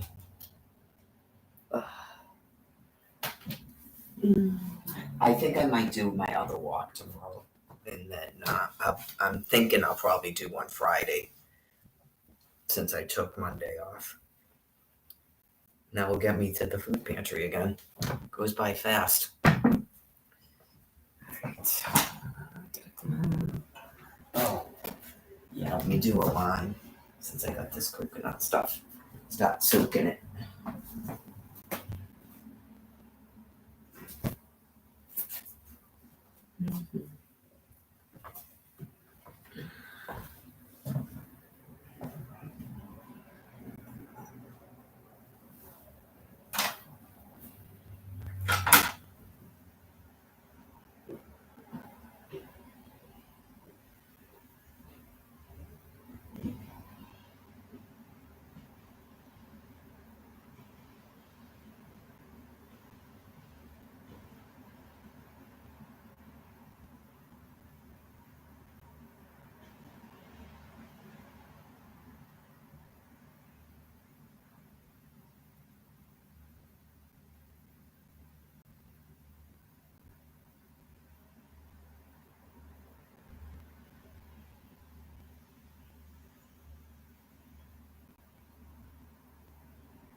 huge salad.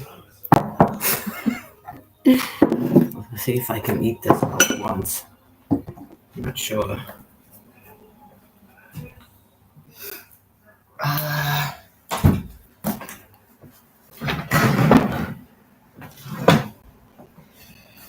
One of the newer issues, because of the constant issue with shutting off things, is that I can't tweet on this laptop now. I have to use that laptop that I can use headphones in. In the never-ending insanity.